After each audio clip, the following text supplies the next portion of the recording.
Sorry about the lack of audio here and the delay. Um, Trying to fix my avatar. The dog made me start late tonight. She was being kind of a pain in the ass about coming in from outside. And the door was open, the cold air's rushing in, I'm freezing myself, and she's just staring at me like, what? Okay, avatar seems to be fixed. Fantastic. Alright. Welcome back, Mahana. So I have a nice big cup of beverage tonight. Oh, really? The avatar freezing again?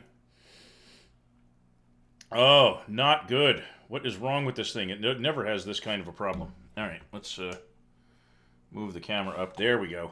Alright. I now know what happened. I let a friend use the computer to try out streaming, and the camera got moved down because she's shorter than I am, and the face tracker was trying to track my chin instead of my face. That's the problem. Alright, great. So, back to the news. Here we go. I don't think we're going to see much cooperation from the Republicans in impeaching and convicting Trump, but let's see what it says. Trump's lawyers sat by waiting for their turn as the president blasted the proceedings from afar, threatening jokingly to face off with the Democrats by coming to, quote, sit right in the front row and stare at their corrupt faces. And if that is not the pot attempting to call the kettle black, I have no idea what is, because Trump is the most corrupt criminal fucktard that ever sat in the Oval Office. The challenge before the House managers is clear. Democrats have 24 hours over 3 days to prosecute the charges against Trump, trying to win over not just fidgety senators sitting silently in the chamber, but the American public. And, of course, this is all because Mitch McConnell, senator and really weird-looking turtle in a bad suit, has decided to go with a guaranteed acquittal and not give a shit about following the law or the Constitution or ethics or morals or anything of the sort, because he is about as partisan as you can get. And I'm not going to lie, if meteors fell out of the sky and smashed every senator of the Republican persuasion into pulp, I would not complain in the least. Maybe their replacement Republicans would be a little less of a bunch of assholes. So, Rep. Adam Schiff, chairman of the House Intelligence Committee, outlined what the Democrats contend was the president's corrupt scheme to abuse his presidential power and then obstruct Congress's investigation. He then called on senators to not be cynical about politics, but to draw on the intent of the nation's founding fathers who provided the remedy of impeachment. And again, the Republicans don't care.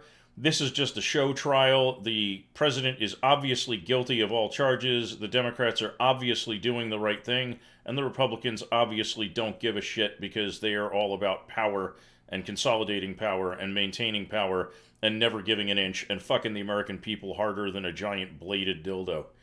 So, I'm really pissed at how dishonest and scumbaggy these Republicans are.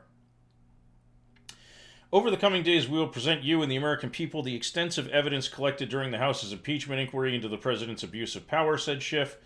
You will hear their testimony at the same time as the American people, that is, if you will allow it, which is the other thing about this. And yes, power mongers, absolutely, absolutely power mongers. The thing is that the Republicans not only are already planning on acquitting the president, but they're actually blocking the ability to bring in new witnesses and evidence, which is about as clear of a sign that they know the president is guilty and are just looking to make sure that they can squeak through an acquittal without the American public sharpening its pitchforks and lighting its torches. Because if they actually thought the guy was innocent, they would not complain about any witnesses or evidence. They would simply allow it and then, consider it and work with it on its merits. But no, it's because the Republicans are a bunch of corrupt fucks. After a dinner break, Schiff returned to the well of the Senate to detail the administration's hold on military aid to Ukraine.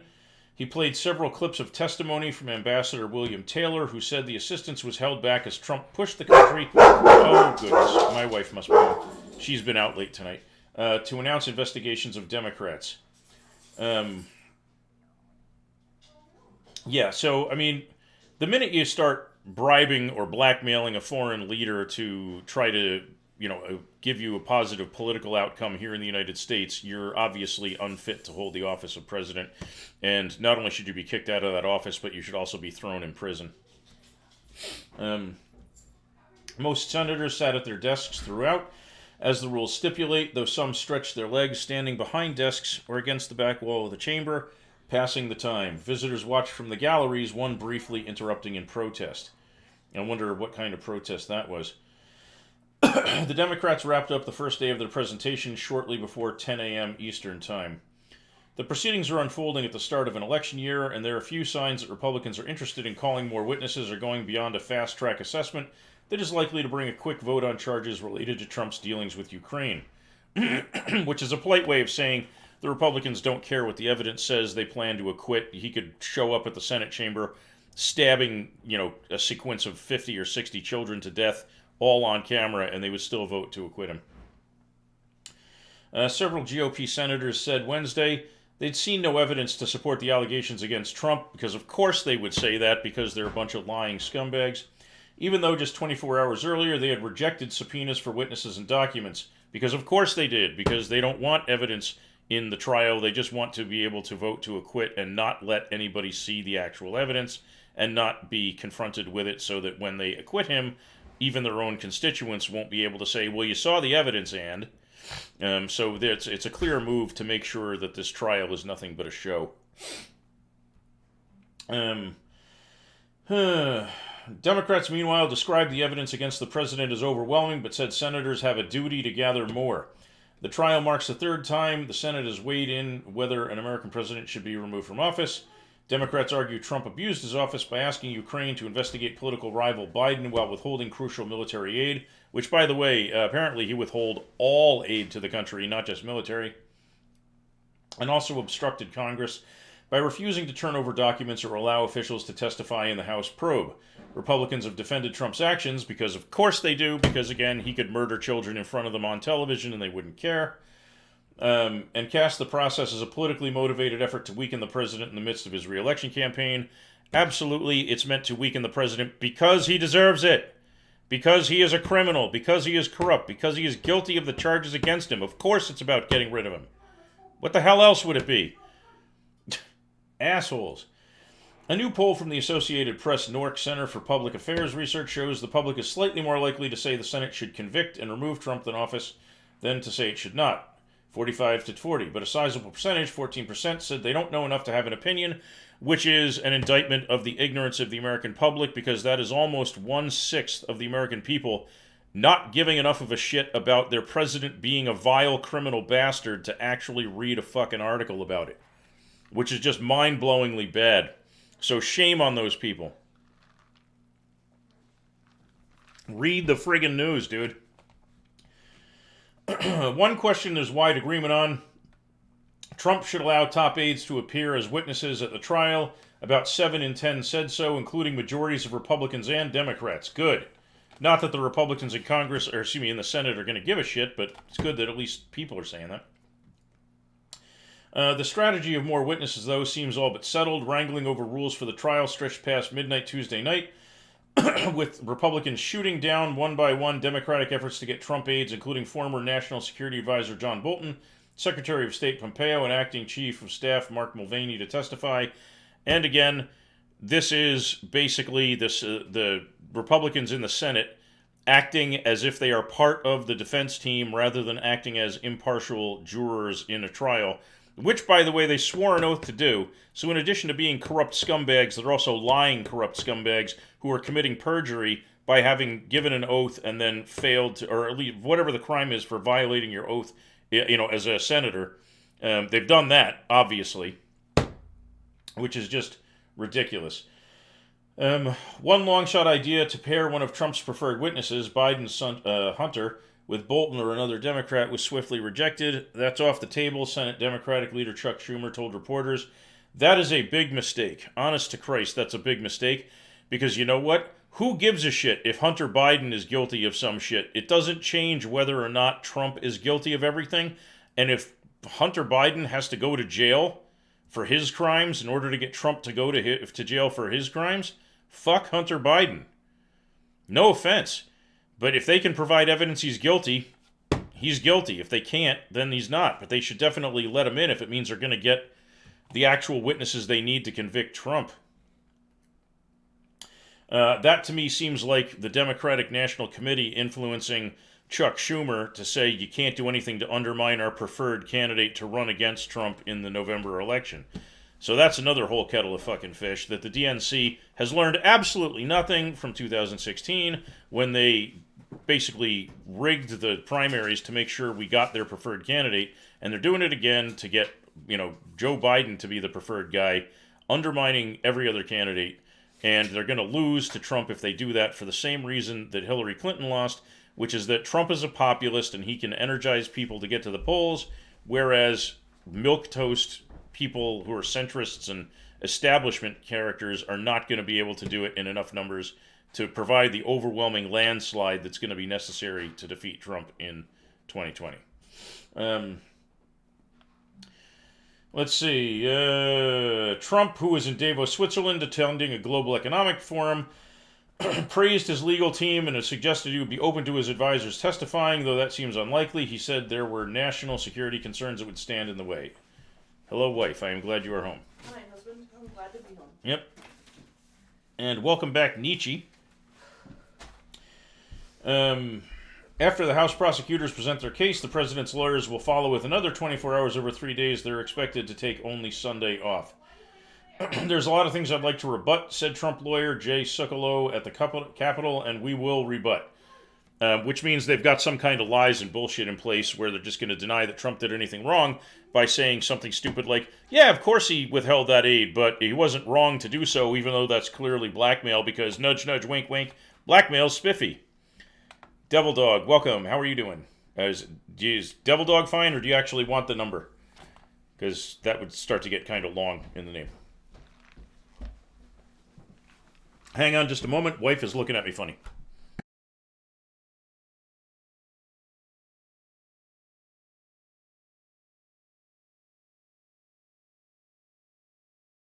I am back. Where were we? Then there will be 16 hours for senators who must sit quietly at their desks, no speeches or cell phones, to ask written questions, with another 4 hours for deliberations. The impeachment trial is set against the backdrop of the 2020 election. All 4 senators who were Democratic presidential candidates are off the campaign trail, seated as jurors. Not that it's going to matter. And, okay, Corey, we'll try to use your name, Corey, instead of Devil Dog. But welcome. So hopefully it gets out that Republicans were leaving the chamber for long periods, talking, and at one point 20 GOP members were present. One would hope all of that would become public, but as we were just reading a few minutes ago, about 1/6 of the U.S. public in a poll said they don't know enough about what's going on to care whether Trump is convicted or not, which is a real slap in the face, because the fact of the matter is, this is so goddamn important that anybody who's not willing to just read the fucking news and figure out what's going on is actually contributing to the downfall of the United States. Let's see. Campaigning stops in Iowa. Joe Biden also rejected having his son testify or even appearing. I want no part of that, he said. Basically, again, Biden putting his presidential bid ahead of trying to get the corrupt and horrible Donald Trump out, because he probably stupidly thinks that he can actually beat Trump in November, which he cannot. Not enough people like Biden. He's a fucking idiot. And, boy, do I have something to show you guys today. That I can guarantee you that this is something that's going to be used against Biden if he runs. Hang on a second. Let me get this going here. Oh, it's horrifying but funny. So, hang on just a minute.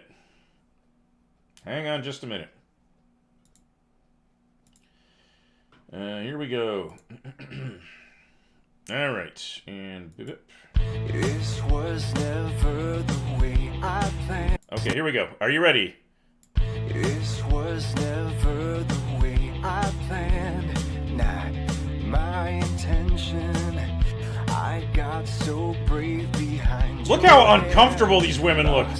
My discretion. It's not what I'm used to. Just wanna sniff you now. I'm curious. Biden is so goddamn creepy. And anybody who thinks that Trump can't use footage like this to absolutely wreck him in a general election is kidding themselves.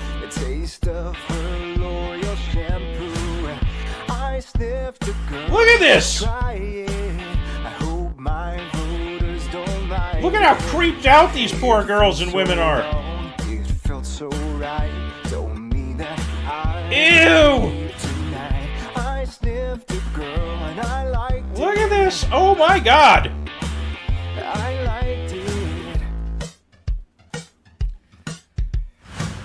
Oh my God! Isn't this horrifying?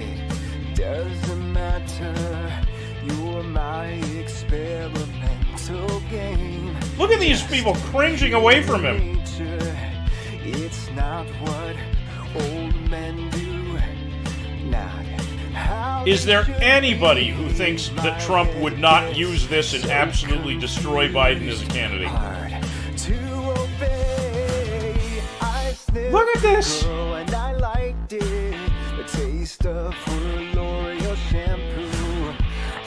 And yet, the DNC wants this chump to be the candidate.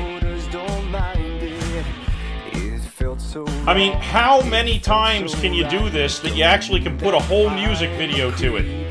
There's so much damning evidence out there about what kind of a horrible person Biden is. Look at this! Just like the other day, he hugged Hillbot and wouldn't let go. Yeah. Look at this!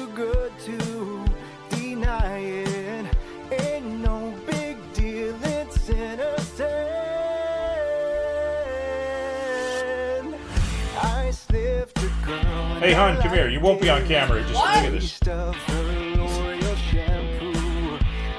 This is so horrible. This is Biden. Sorry. He's such a creeper. Ugh, ew.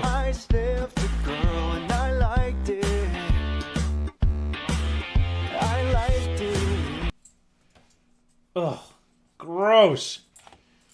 Okay, so yeah, that's more than a little creepy as far as I'm concerned. Yes, my wife definitely missed the worst of it. But yeah, ugh, oof. But your wife doesn't need to see sick perverted white men. Yeah. Oh my God, okay. People ask the question, isn't the president going to be stronger and harder to beat? Wow, they're talking about him like he's a friggin' erection. If he survives this, yes, probably, but Congress has no choice. Senators must cast their votes and live with the history. Some Republicans express disdain for it all, because, of course, Republicans have disdain for everything and everybody. Johnny Ernst of Iowa spoke sarcastically about how excited she was to hear the overwhelming evidence the House Democrats promised against Trump. And once we've heard that overwhelming evidence, she added, raising her voice mockingly, I don't know what we'll need to see additional witnesses, but let's hear about that overwhelming evidence. Look at this. So much for her oath to be a fair and impartial juror. The trial began with a setback Tuesday for Mitch McConnell, the turtle, who backed off his plans to limit each side's arguments to 2 days, as the White House had preferred. Because, of course, the faster this can get done, the less likely it is for Trump to be, convicted. Whereas if this turned into like a 6-month ordeal where new evidence against Trump was going to show up all the time, it would be bad for the Republicans. And welcome... I'm just going to call you Shooter, because that name is just a little on the icky side, dude. The GOP leader has been skilled at keeping even the most wayward Republicans, those with some concerns about Trump, united in batting back Democrat requests for witnesses and testimony. And I'm going to pause for a second here and just tell you, that is one of the biggest advantages that the Republicans have in American politics, which is they have mastered the art of the lemming. It doesn't matter how bad whatever their policy is. It doesn't matter how stupid it is. It doesn't matter how harmful it is. they will march in lockstep to stay in line with Republican policy, and the Democrats actually think for themselves, which means there will be disagreements and such. And because of that, the Republicans have an unwarranted amount of power simply because they will be united no matter what. And, that means they can get harmful, dangerous stuff to get through the government because they'll just, walk in lockstep. They won't have much, if any, dissent. Like, ever. All right. They ultimately approved a rules package that pushes off a final decision on whether or not to seek additional testimony until late in the trial. Schumer bemoaned the remaining limitations, saying Wednesday the impeachment trial begins with a cloud hanging over it, a cloud of unfairness. So let's call it what it is. This is a fucking cover-up of Trump's crime. Republicans are eager for a swift trial because of course they are. Trump's legal team passed on the opportunity to file a motion to dismiss with an acknowledgement that there were not enough Republican votes to support it. So the only reason they didn't just try to dismiss is because the Republicans don't have enough numbers to actually make it happen. Otherwise, they would have done it and just dismissed the case without even hearing evidence. That's how much of a cover-up this is. But the lawyers insist the president did nothing wrong. Of course they do. All right, so fuck Trump and his whole legal team and every GOP senator because they're all complicit in Trump's crimes through covering it up in this sham of a trial. So much for the Senate's quaint rules and tradition. Okay. So basically, right after things started, bored and weary senators started flouting some guidelines the chamber that prizes decorum. A Democrat in the back row leaned on his right arm and covered his eyes and stayed that way for half an hour. Some openly snickered when Adam Schiff said he'd only speak for 10 minutes. And when one of the freshman House prosecutors stood to speak, many of the senator jurors bolted for the cloakrooms where their phones are stored. Unreal. Talk about not giving a shit because you've already made your mind up.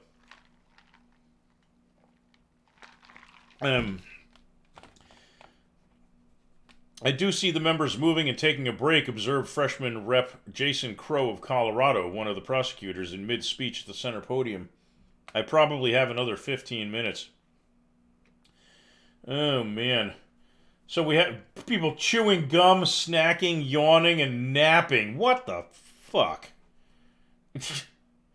Around midnight, things got looser. Senators paced and chatted near the wall. Then the prosecutors and Trump's defense team got into a back and forth over who was lying and making false allegations about Trump's pressure on Ukraine. Roberts admonished everyone to tone it down. That's Chief Justice of SCOTUS. The Senate, he reminded those gathered, is the world's greatest deliberative body, functioning for now as a court of impeachment. It has a tradition of civility, and for grave and rare impeachment trials, specific rules. No coffee or snacking on the floor, no pacing, note passing, working on other matters, or chit-chat. Technically, only water is allowed in the Senate chamber, but there have been exceptions in years past for milk and even eggnog. What the fuck? There's coffee, but it's miserable coffee in the cloakrooms, according to Senator Bill Cassidy, Republican, Louisiana. I mean, you would wish it on a Democrat, no one else, he added, just joking. Because, of course, Republicans love to say horrible shit and then add the words just joking at the end as if that means they were not serious. They just want to cover their ass. But they're despicable fuckers. It's all designed to focus the senator jurors on the issues at hand, so napping is not, in theory, part of the plan. Well, that's about as obvious a statement as you can get. But for many, Wednesday hurt. Roberts had gavelled Tuesday's session closed at 1:50 a.m. That's part of the Republican strategy, by the way, is to make this so long and drawn out of a process that the senators can't be expected to stay focused. Well into Schiff's second hour of opening arguments, he moved on from discussing the first of two charges against Trump. Now let me turn to the second article. He said that prompted several senators to shift in their seats and smile at each other in apparent bemusement. It also sparked a small exodus for the cloakroom, particularly on the Republican side, including Senator Roy Blunt of Missouri and Senator Tom Cotton of Arkansas, because, of course, the Republicans don't care and they're just going to walk out because they already know they're going to vote to acquit him. And they know they don't care what the evidence says, so they're not even bothering to put up an appearance that they're going to actually pay attention and try to use, their powers fairly and honestly. Welcome to the Republican Party. All you have to be willing to do is put somebody over a sawhorse and slap the shit out of them with an oar. Within the first hour, Senator Mark Warner of Virginia could be seen at his desk in the back row, leaning on his right arm with a hand covering his eyes. He stayed that way for 20 minutes, then shifted to rest his chin on the same hand, eyes closed for about 5 more minutes. Despite the late night... That's like the same shit you do in high school. You know, where you put your hand up so you try to have your eyes not visible to the teacher while you snooze in class. Robert should be calling the chamber as out of order, but he will just sit there and smirk like he has the whole time. Of course he will. Because he doesn't care, you know, he knows it's going to be an acquittal. He has no vested interest in seeing this be fair and impartial. Crow,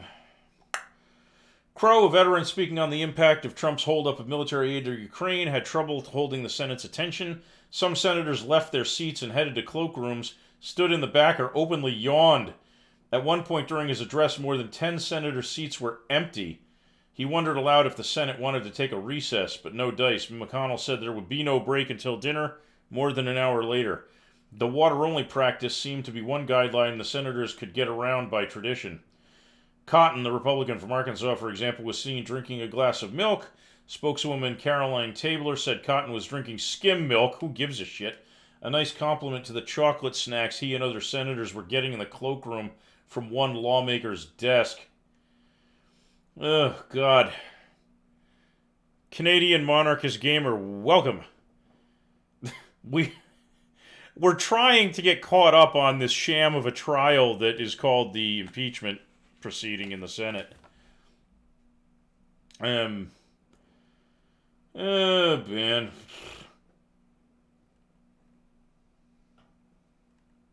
According to the historical, blah, blah, blah. So, a Republican drank eggnog during a 1908 filibuster, and Strom Thurmond, another Republican and well-known staunch racist and general scumbag, before he turned from Democrat to Republican. Interesting. I guess he must not have decided to hate people of color quite so much yet in his life.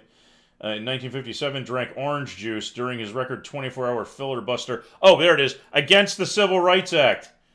So, obviously showing his true colors, he got elected as a Democrat and then voted to fuck over the entire non-white portion of the American public.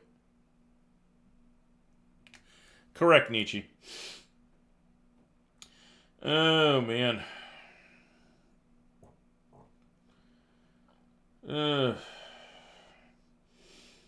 Yeah, I mean, a lot of it's repeated, but you have to enter it all into evidence during the hearing, or it can't be considered during the voting stage, so what are you going to do?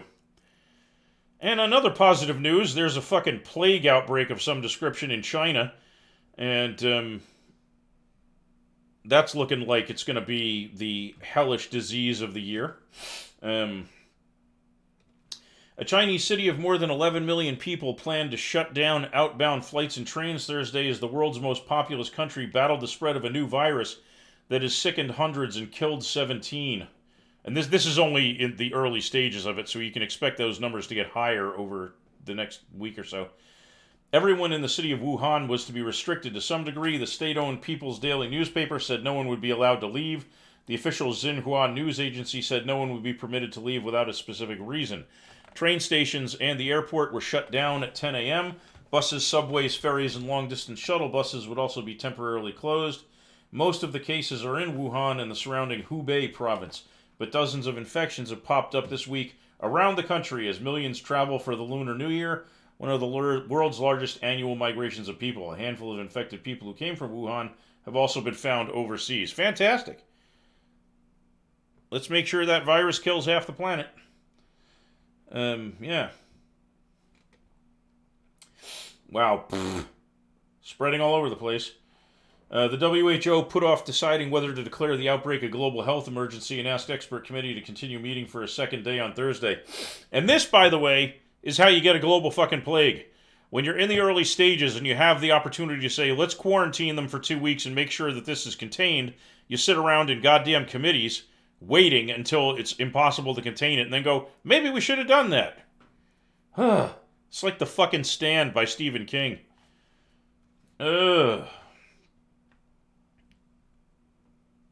WHO defines a global emergency as an extraordinary event that constitutes a risk to other countries and requires a coordinated international response. I don't know, a new and incredibly virulent and deadly disease? Yeah, that constitutes a threat. The illness comes from a newly identified type of coronavirus, a family of viruses that can cause the common cold as well as more serious illnesses, such as the SARS outbreak that spread from China to more than a dozen countries in 2002 to 2003 and killed about 800 people. Some experts have drawn parallels between the new coronavirus and Middle Eastern respiratory syndrome, another coronavirus that does not spread easily among humans and is thought to be carried by camels. Because, it must be related to that because of the incredibly high camel population in Hubei province in China. What the fuck? There's already been human-to-human transmission and infection of medical workers. Now that's another good sign you need to quarantine a place. When you can't even get the medical workers to be safe, it's time to shut the door. Evidence has shown this disease has been transmitted through the respiratory tract, and there's a possibility of viral mutation. Just a little bit of deciphering for you here. When they say transmitted through the respiratory tract, that means it's an airborne virus, so sneezing will infect everybody in a fucking room. So, yeah, maybe these guys should be doing something instead of sitting around talking about doing something. It's already spread to Thailand, apparently.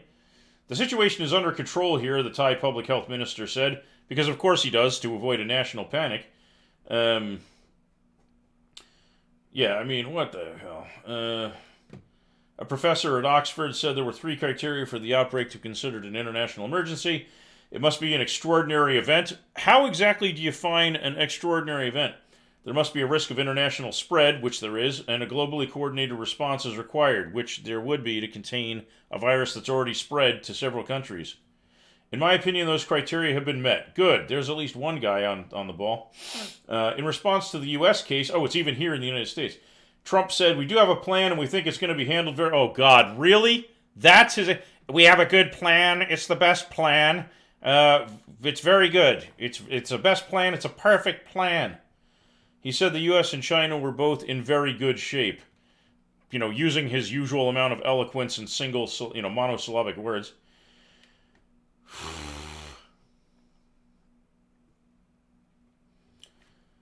In Wuhan, pharmacies limited sales of face masks to 1 package per customer as people lined up to buy them. Residents said they were not overly concerned as long as they took preventive measures. And that's, a very Chinese thing. You have to keep in mind that the Chinese are so used to having to worry about disease that you could walk down the street in any major Chinese city and you'll see a significant portion of the public is already wearing masks because they're so sick and tired of being caught unawares by the virus of the week. As an adult, I am not too worried about the disease, Yang Bin, the father of a 7-year-old, said after buying a mask. I think we are more worried about our kids. Medical workers in protective suits could be seen carrying supplies and stretchers into Wuhan Medical Treatment Center, where some of the patients are being treated. Oh, man. Unreal. W. Lee, welcome. Our plan is to be ready, but it won't come here because China has big ocean water between. Yeah. That sounds about as intelligent as most stuff Trump says. Yeah,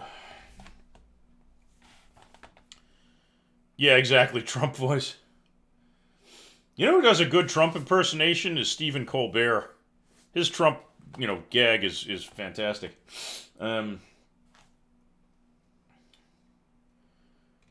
New virus appears dangerous for older people, but doesn't seem nearly as infectious as SARS. Small favors, right? It looks like it doesn't transmit through the air very easily and probably transmits through close contact. That was not the case with SARS. So maybe we're lucky enough that this is not going to be a SARS-level outbreak. But when it comes to diseases that kill people, I don't see why we are not, more ready to just react instantly to the threat with serious responses. All right. So anybody here want to go to Wuhan province in China to check it out? Get your fucking shots before you go. Trump sets presidential record for most tweets in a single day. Of course he did. Tweeting and retweeting at length about the Senate impeachment trial. 123 tweets today.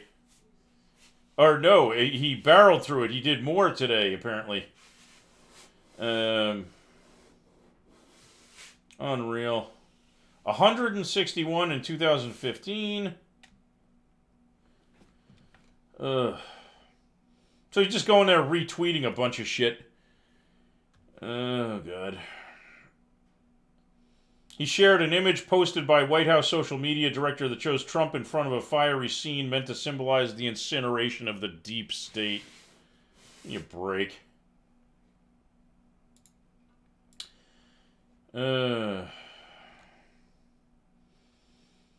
So, yeah, this is more about how everybody was fidgety and not wanting to hear more of this. I don't think we need to redo that one. Okay, Biden and Sanders' rift could define closing days in Iowa. Oh, look, it's a little kid in the back. Maybe he'll sniff her friggin' hair. The rivalry between Biden and Sanders is deepening as the candidates are increasingly at loggerheads over their support of Social Security, which Biden has bragged about being ready to cut or eliminate entirely. Biden's campaign released a video accusing Sanders of dishonest attacks, while Sanders' official Twitter account countered, "Let's be honest, Joe, one of us fought for decades to cut Social Security and one of us didn't." Yeah. I mean, Sanders has a long-standing record of doing all the right things, and Biden's just a chump. I am so disenchanted with most of the Democrat candidates at this point. Biden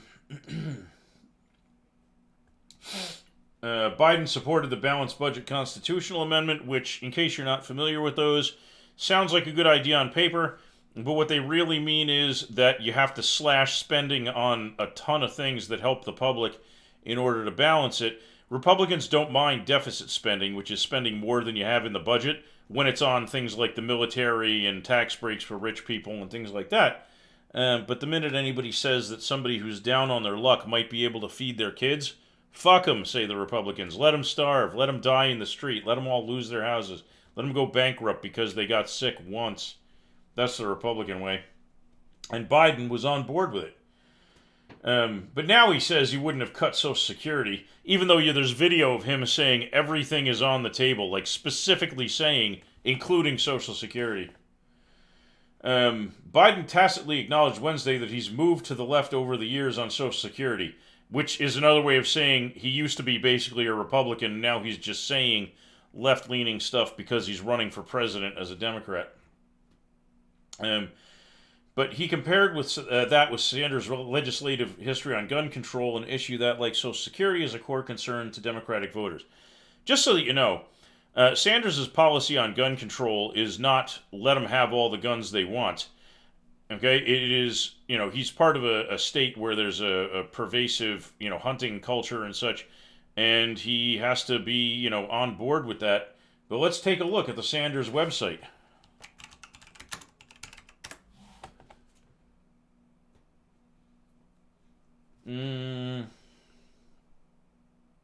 If I could type, that would help, right? Let's see. Wait, what? That was supposed to bring me to the Sanders actual... Here we go. BernieSanders.com. Fabulous. So, of course, he starts by asking for a donation, which all political sites do. Issues. Where's guns? It's got to be here somewhere. He has gun safety. Okay.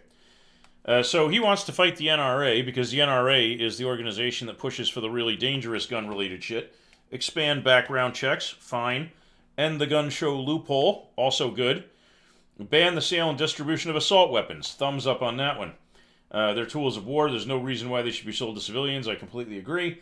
Prohibit high-capacity ammunition magazines. I'm on board with that. If you are a hunter and you need a 30-round magazine or a 100-round drum magazine to kill a deer, you should be going back to the range and fucking practicing, not unloading a whole box of ammunition into an animal. Implement a buyback program to get weapons off the streets. Again, great. Regulate assault weapons the same way we regulate fully automatic weapons. Good. Crack down on straw purchases. Good. Support red flag laws. Good. Ban the 3D printing of firearms and bump stocks. Where is any of that a problem? Where is any of that a problem? So, yeah, that's his platform, and that's what Biden is saying is not what people on the left want, when it is actually everything that the people on the left have been asking for. Just basic common sense reform to how we handle gun ownership in this country. Blah. Sanders voted to protect gun manufacturers, saying, referring to Sanders' vote to give weapons makers immunity from civil liability. Hillary Clinton skewered Sanders over that position during the 2016 primary battle. What he's not saying is that the reason that Sanders voted against that bill was not because he disagreed with anything about the, about prosecuting gun manufacturers. It's because Republicans had tacked so much extra shit on it that it was no longer a bill about whether or not gun manufacturers should be, legally suable or not. And he could not in good conscience vote for it because the rest of the stuff was overwhelmingly worse than trying to vote for suing gun manufacturers would be good. So, yeah, it's more Biden bullshit. It's more of the DNC trying to torpedo the most popular candidate. So he didn't vote to protect gun manufacturers. He voted to protect the American public from all the other shit that was in that bill. He's indicated that was passed. Yeah, because what he's done in the past is he's been asked if he would ban all guns in Vermont, and he said no. So now he's saying he would limit, things the way that the Democrats want, which is, shockingly, exactly what an actual Democrat would do. Yeah, it's unreal. Oh, my dog has come to visit. Hello, Bella. How are you doing? Yes, you are toasty and fuzzy and soft and very, very ear-scratchable.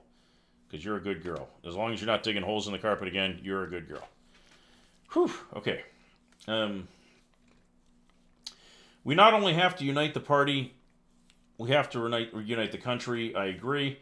During his interview with MSNBC, Biden demurred when asked whether Sanders had lied when he said his campaign aides asserted Biden sought to cut Social Security. Of course he had to demur because he did lie, Biden lied, and you didn't want to call Sanders a liar because the facts back up Sanders, not Biden. Sometimes campaign staff gets a little ahead of the candidate. I accept his apology, and I hope we can argue the facts. Yeah, as he still backbites and backstabs, and then Sanders has to keep responding. See, there it goes. Biden. Hours later, Biden reported to reporters that Sanders' apology was only about a high-profile supporter suggesting the former vice president is corrupt. The senator, Biden said, is still coming after him on Social Security. As well he should, because Biden will fuck over the entire senior citizen population. The former vice president also had tough words about the Senate's impeachment of Trump. I was embarrassed for the institution. When asked about Trump's lawyers stating clear mistruths during the proceedings, which are expected to end with Trump's acquittal on charges he abused power. The impeachment case is pegged to Trump pressuring Ukrainian individuals, which we already knew. The elder Biden on Wednesday dismissed the possibility the Senate could call him or his son. Asked by reporters to respond to reports that Democratic senators involved in talks, he replied, no, they're not. So basically what it's starting to look like here is that Trump abused power and fucked over the Ukrainians, but it looks like the Biden family might actually be guilty of some kind of malfeasance over there. So everybody in that group, Trump and Biden, looks like they are kind of fucked, which is why Biden doesn't want to testify or let his son testify. But as we saw earlier, the Republicans actually said that they would let the Democrat call witnesses if they would include the Bidens, which says to me that the Democrats' denial of that opportunity is about the DNC pushing them to keep Biden looking squeaky clean, even if it means we cannot finish, impeaching and ousting the corrupt orange reverse raccoon. Oh, my God. Yeah, Chuck Schumer said that's not even on the table. A voter asked Biden whether he'd consider testifying as a way to call Trump and the GOP's bluff.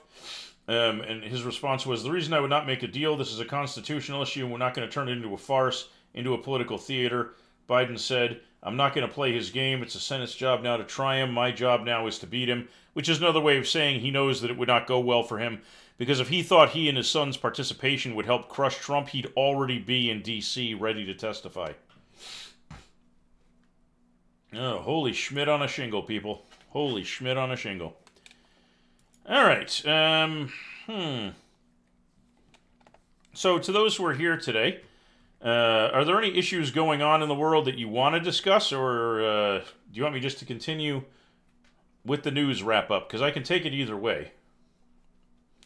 Oh, look, another mass shooting in Seattle.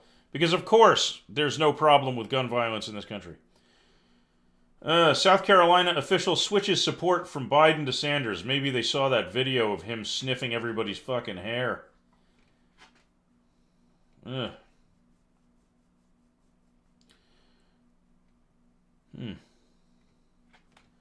What else we got? Oh yeah, it's crazy. The number of mass shootings in the United States is staggeringly high, and yet Republicans act like the fact that the country is drowning in guns has nothing to do with it. It's like, oh, fuck you, Republicans.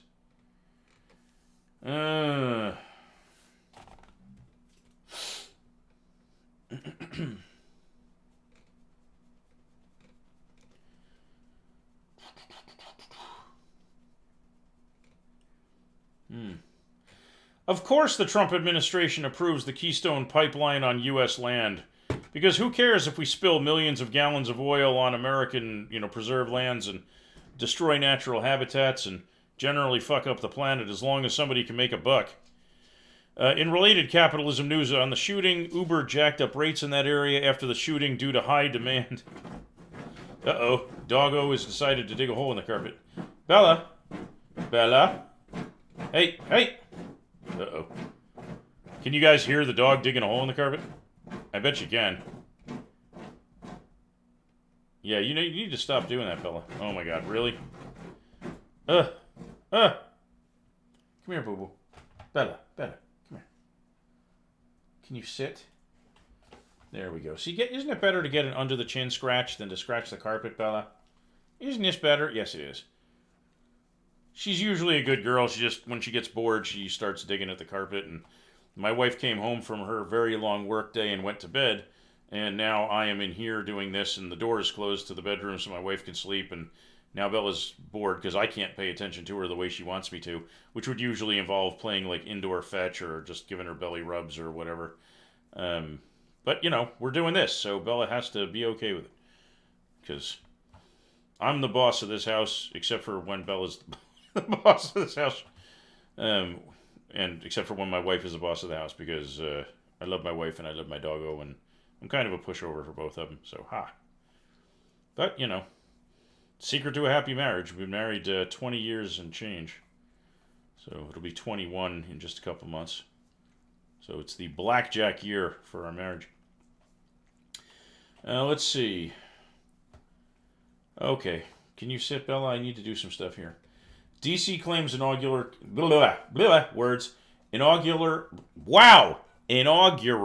thank you, by the way, for Nietzsche, committee spending enriched Trump family.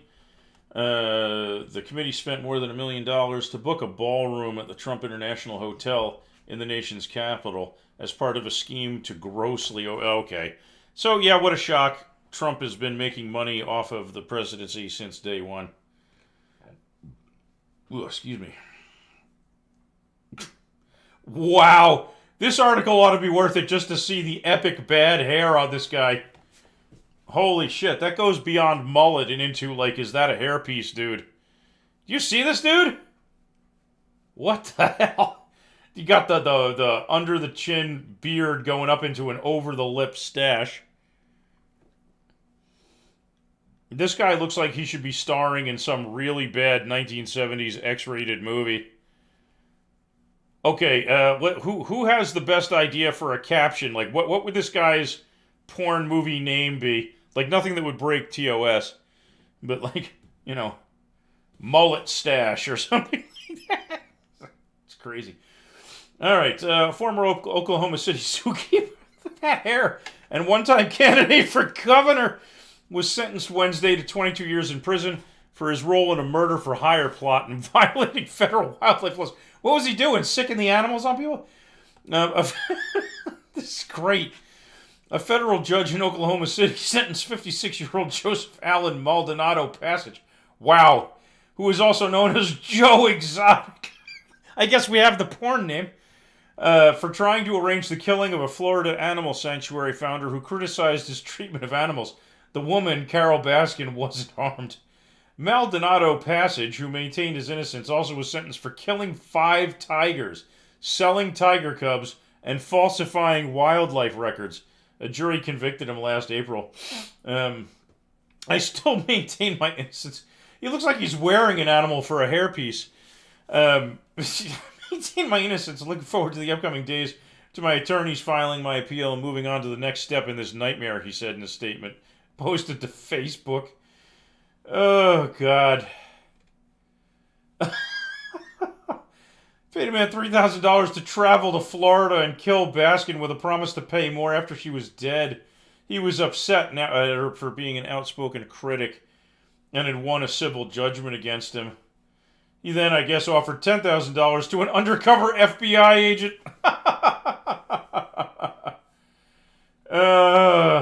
Just like follow her into a mall parking lot and just cap her and drive off. What a douchebag.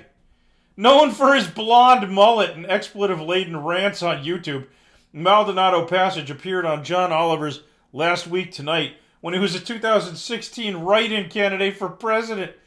The next year, he announced his candidacy as a libertarian because, of course, he's an Ayn Rand fan.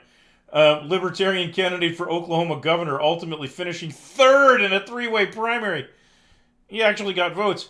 During the campaign, his 23-year-old husband, Travis Maldonado, died after authorities say he accidentally fatally shot himself in the head. What the fuck? This guy is surrounded by horror.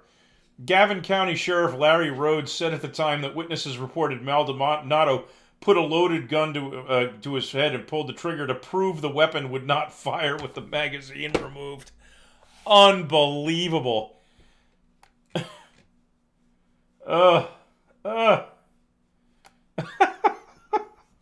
Joe Exotic.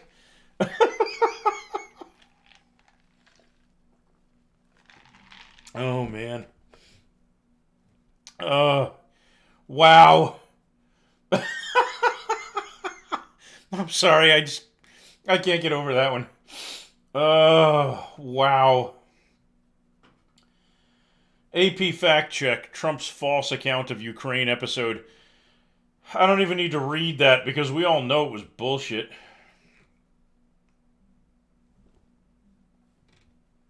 Stock market in turmoil. Trump suggests you may be open to entitlement cuts in the future. Okay, so here's the thing. You pay your fucking taxes to be eligible for these things. They're not entitlements. They're insurance programs that you're paying premiums for through the taxes that come out of your paycheck. They're not fucking entitlements. They're programs that you paid for. Because of course he lied during his run for the White House. Open to a cut in social safety net benefits like Medicare and Social Security. Oh, man. Deficit is swollen as his administration has pressed for tax cuts and increased spending. Like I said, they are completely fine with deficit spending as long as it's on stuff they like. Yeah, at some point it will be on his agenda. Unreal. Yeah, you know, it blows my mind that the DNC would not back him in 2016 and that they didn't learn their lesson and they're not backing him now. Because if the DNC wants to increase how powerful and influential it is, all it has to do is hitch its fucking wagon to Sanders and they'll ride his coattails right to prominence and friggin' glory. But they're too goddamn establishment to see out of the darkness from shoving their heads up their own asses. Ugh. Good God. All right, so is anybody here a Republican voter? I want to ask any Republicans here the same thing I ask most Republican voters, which is what is it about Trump that you find appealing? Like, what do you think he's doing that makes him worth voting for? So if there's anybody here who's a Republican, I would love to hear an answer to that because I've been struggling to get any Republican to give a reasonable answer to that. Like most of the stuff I hear just boils down to like racist shit about wanting to keep anybody brown out of the country. Um, Racist shit about wanting to expel brown people from the country, or racist shit where they're bigoted against the poor and anybody who's not a Republican. So I would really love to hear something that Trump has done that any Republican here feels would be, a real genuine reason to feel that Trump is a good president. So do we have anybody here who's a Republican who will take up that challenge and provide an explanation for why they think Trump is a good president? Oh man, any Republican here at all? I mean, are there any Republicans here at all? If you're a Republican, raise your hand. So, like, type 1 in the chat if you're a Republican. You'll ask your father, okay, if he's willing to say something, I won't hold it against you. If he has his own account, it would be better, so we know like which opinions are yours and his. Okay, you're an independent. Whether you're a Republican or an independent, if you're a Trump voter and can give some reason why you think Trump is worthy of a vote, I am curious to know what it is. If not, I'll have to change the banner at the top of the screen to try to piss off some Republicans to get them to show up here so we can ask.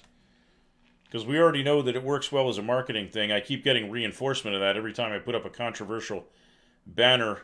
He can barely use a computer, but he's a huge two-way guy. I'm not sure that that's actually a reason to vote for him. I mean, I guess if you're a single-issue voter, that makes sense. But it's kind of hard to give a lot of credit to he's a two-way guy when we keep hearing about mass shooting after mass shooting, after the huge number of, gun-related suicides, homicides, injuries, deaths, that being a Second Amendment guy, which generally in Republican speak means you will never, ever, ever, ever allow anything to impinge upon, guns at all. I'm not sure that's a valid thing. And yes, I understood that's what you were saying about your father. Okay, well, I'm looking for you to tell us specifically what it is that you think is good enough about Trump to make him worthy of a vote in light of all the negative things that he does. And since you're the only Republican here, let's see if we can find a good heading that will encourage Republicans to show up. What should we do today?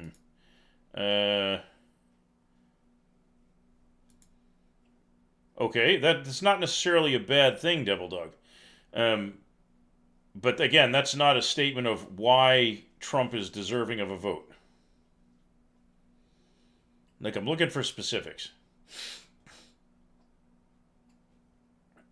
All right, I need something that will get Republicans to show up here. What should I use?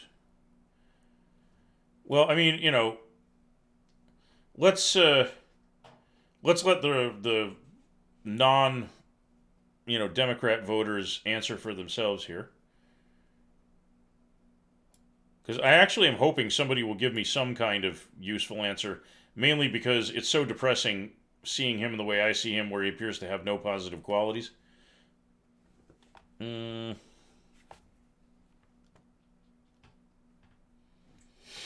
well, let's see if we can get some Trump supporters to come here.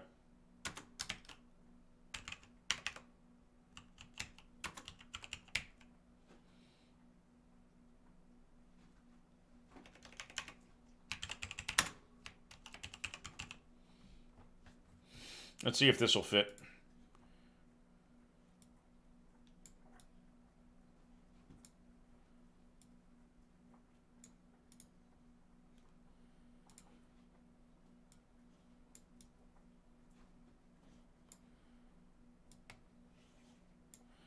Okay, and then we got to put it in the other one. Here, hold on.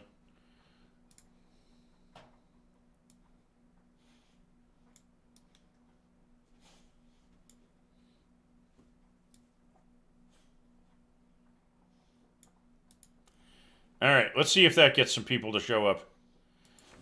Usually there will be a Republican who shows up if there's anything that's not really pro-Trump as a banner on there.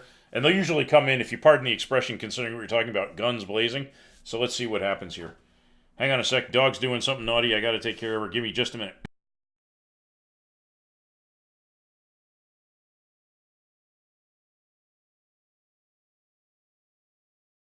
She stopped doing it the minute I got up out of my chair. She knew I was coming. Maybe she'll calm down. Can you lay down, Bella? Down. Bella. Down. She's being a nugget. Alright. Can you be good, Bella? Down. Down. That's better. Down. Good girl. Alright. So let's see if any... And if that doesn't work, we'll pick something even more goofy. You think the skunk thing is too much? Or do you think I should have just put, like, Trump stinks and see what that does?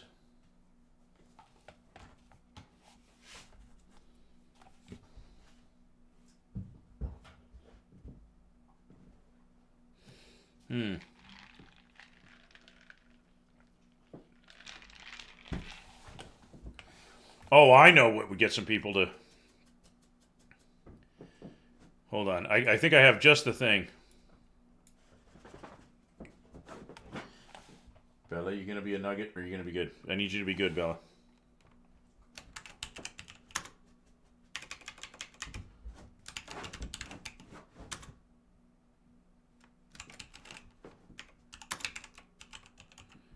We got to get something that'll attract their attention. I need an answer.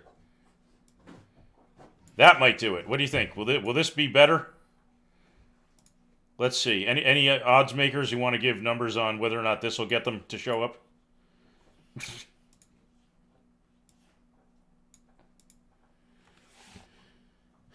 Oh my god, my dog is driving me nuts. Hang on a second.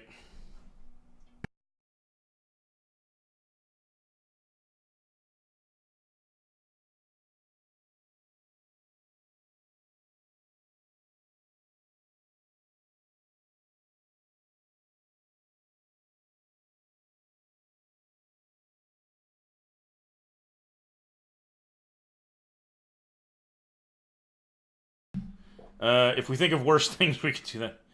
I just want somebody to show up so we can ask him that question, you know? Huh. It's tough to get people to come in and give honest answers about this stuff, you know? Here's a dumb idea. Maybe just putting a question like, why do you like? And see what that draws in. What do you think? Might that work? Maybe that might get somebody to come in, you know, and... Oh, hang on a second. Let me guess. She wouldn't go? Yeah, no. Okay. I'll leave the door open for a while. Alright. Come on, Boo. Maybe you shut me in here without... Yeah. Come on, Boo. Come on, Come on. Okay. Alright. So, I have returned. Yeah, why don't we try that? We'll see if that does anything.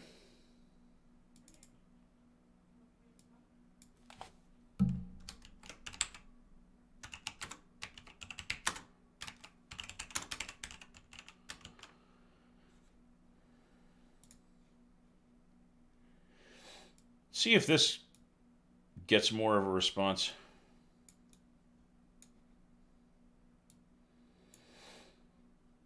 You know, maybe something a little bit more like general purpose. I don't know. Struggling to get people to give that kind of answer.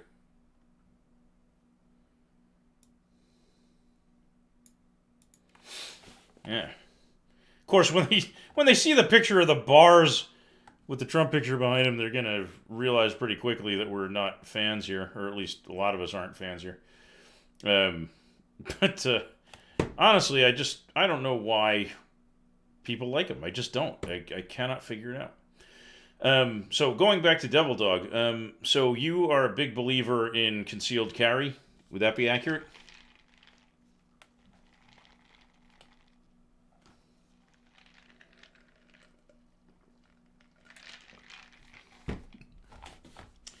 Just so you know, I'm not going to attack you for liking to have, to own a gun.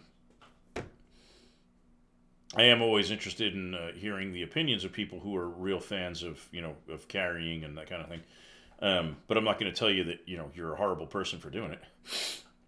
So, do you have a professional need, or is it just a personal choice to concealed carry?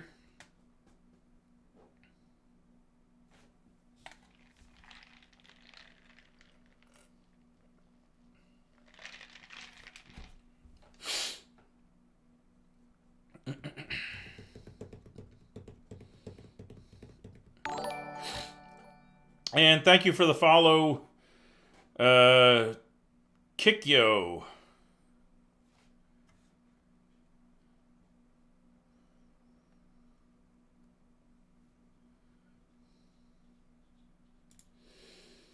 You have. Yeah, wasn't that picture of that guy just the funniest thing you've seen all night? It's personal currently, but I'm pursuing a career in law enforcement. Like local police, state police, some kind of federal position. What's your goal? Where if you could have your dream career in law enforcement, what would it be? Like where are you trying to head?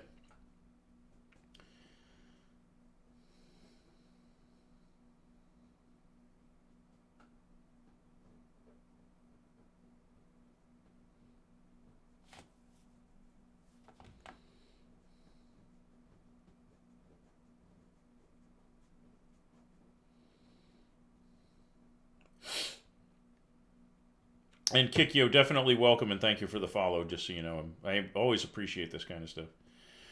The channel actually got affiliate recently, so that's pretty cool.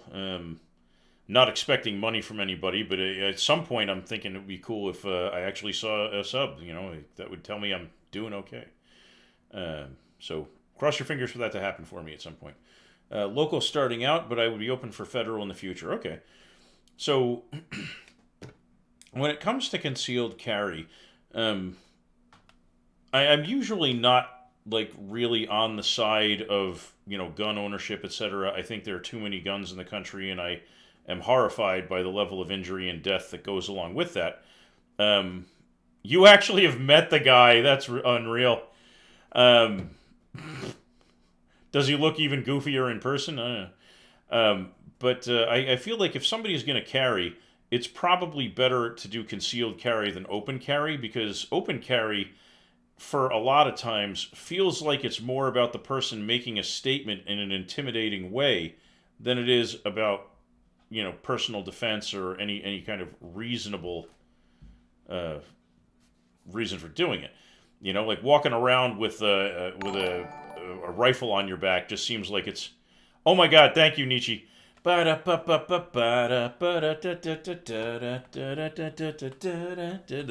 avatar doesn't have arms to dance with, or I'd be all like raising the roof and stuff.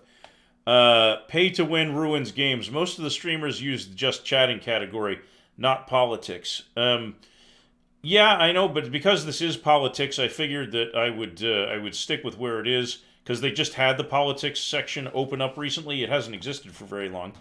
And I mean, let's be honest. If you're in the just chatting category, you're going to find yourself behind like people with 5,000 viewers gaming or 2,000 viewers doing, like ASMR dancing or, like a musical twister or whatever it is that people do. So my channel would be like 50 rows down and nobody would ever see me. you know?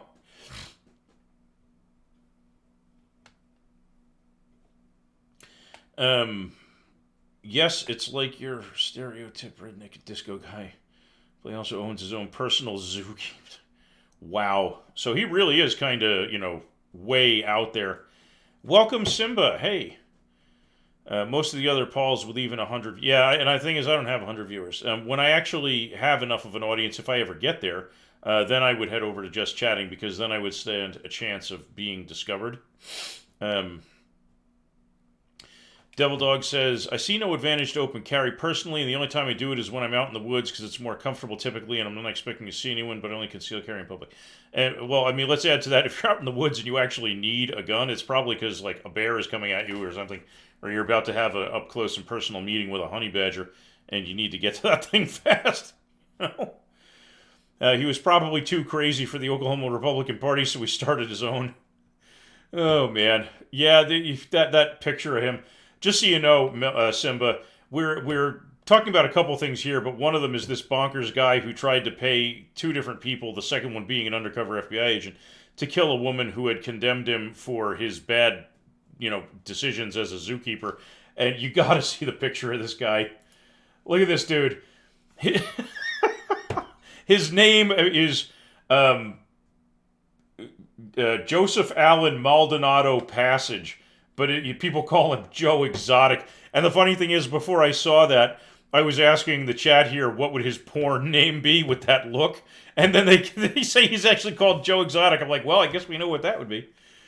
One reason they do just chatting is they feel Twitch is trying to suppress political channels. I'm not sure if that's true or not. Let's assume for the sake of argument that they are trying to suppress it. How would they do it?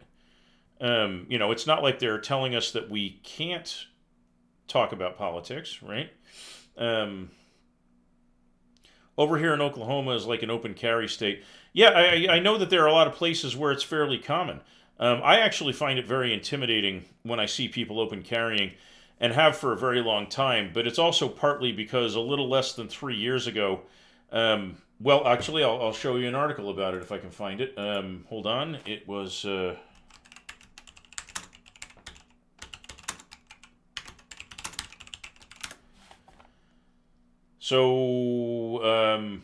Yeah. I was at this hospital when this happened. I was in a procedure room. I was about to have a minor but important procedure done on me. Had the IV in, was just getting the sedative drugs into me when they sound the alarm, and this guy comes in and starts shooting his mother in the critical care unit, I think it was. So the whole place went on lockdown, and I spent several hours in a completely pitch black room with a door barricaded, hoping this guy wasn't wandering the halls and shooting through random doors. And honestly, the most intimidating part of the whole day was when the police came to get us out of that room. Um,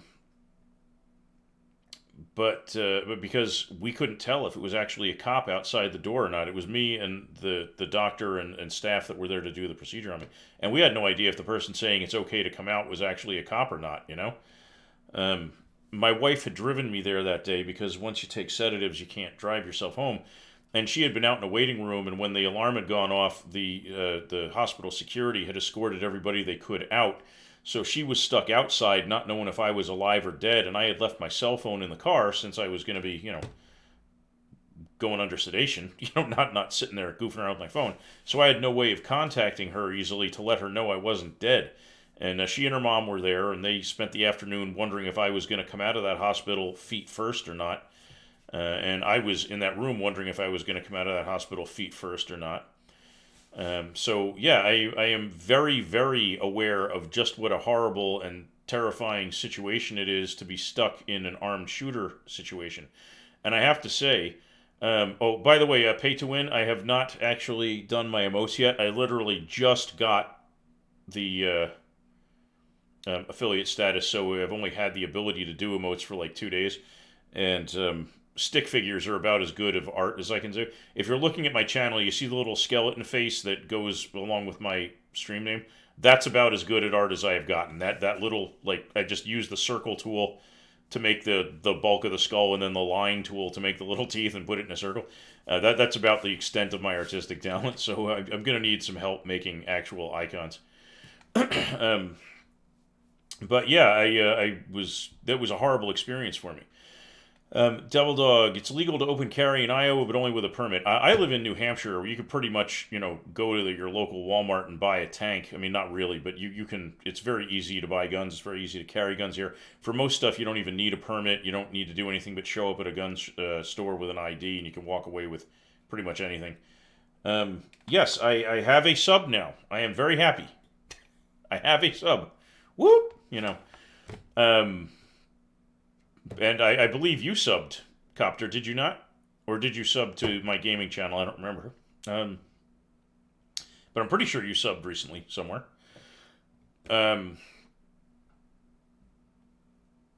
I lost my train of thought. So, oh, Nietzsche, you're an artist? Cool. But yeah, so in New Hampshire, it's very easy to buy guns, which is one of the reasons why people from Massachusetts send their friends, who live in New Hampshire, out to the gun stores to buy for them, and then illegally bring the gun to the friend in Massachusetts in a process called straw purchasing, which is one of the reasons why one of my bits on the gun discussion is that we should have a uniform set of laws governing how guns are handled across the entire country. Because it creates problems like the argument between gun rights activists and gun control activists about Chicago, where the gun control opponents say, oh, look at Chicago. Oh my gosh, thank you, Copter. Thank you. I appreciate you so much. Uh, you know what? I will sing. What should I sing? God, I can't think of it. Okay, I'll sing something later. But yeah, if we had one uniform set of laws, you wouldn't have the problem like Chicago, where gun rights people say, well, look, Chicago has very restrictive gun laws, but it still has a horrible gun problem. And then gun control advocates point out that the reason is that all the suburbs of Chicago have basically no controls on that. So it's easy for people to just drive out of city limits, buy a gun, and drive back. Copter, you are my hero of the day. Thank you. Oh, Nietzsche, you're all. Wow, I have more than one sub. I am so stoked now. I am so stoked. Oh my god. Hold on. See, here's the thing. Unless I actually trigger the Twitch Sing stuff, I can't do karaoke on stream because I'll get copyright zapped. So, but I would sing for you guys if we were doing that. I might have to do a Twitch Sings at some point, just to, say an appropriate thank you. The only reason you open carry is to protect yourself. So that brings up an interesting question, Kikyo.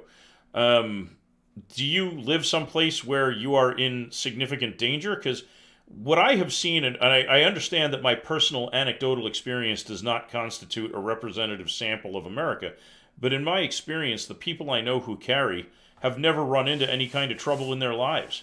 They're doing it more because they can and they want to than for any actual self-defense need. Chicago has a horrible gun problem, just so you know, pay to win. The crime rate there that includes guns is staggeringly high. But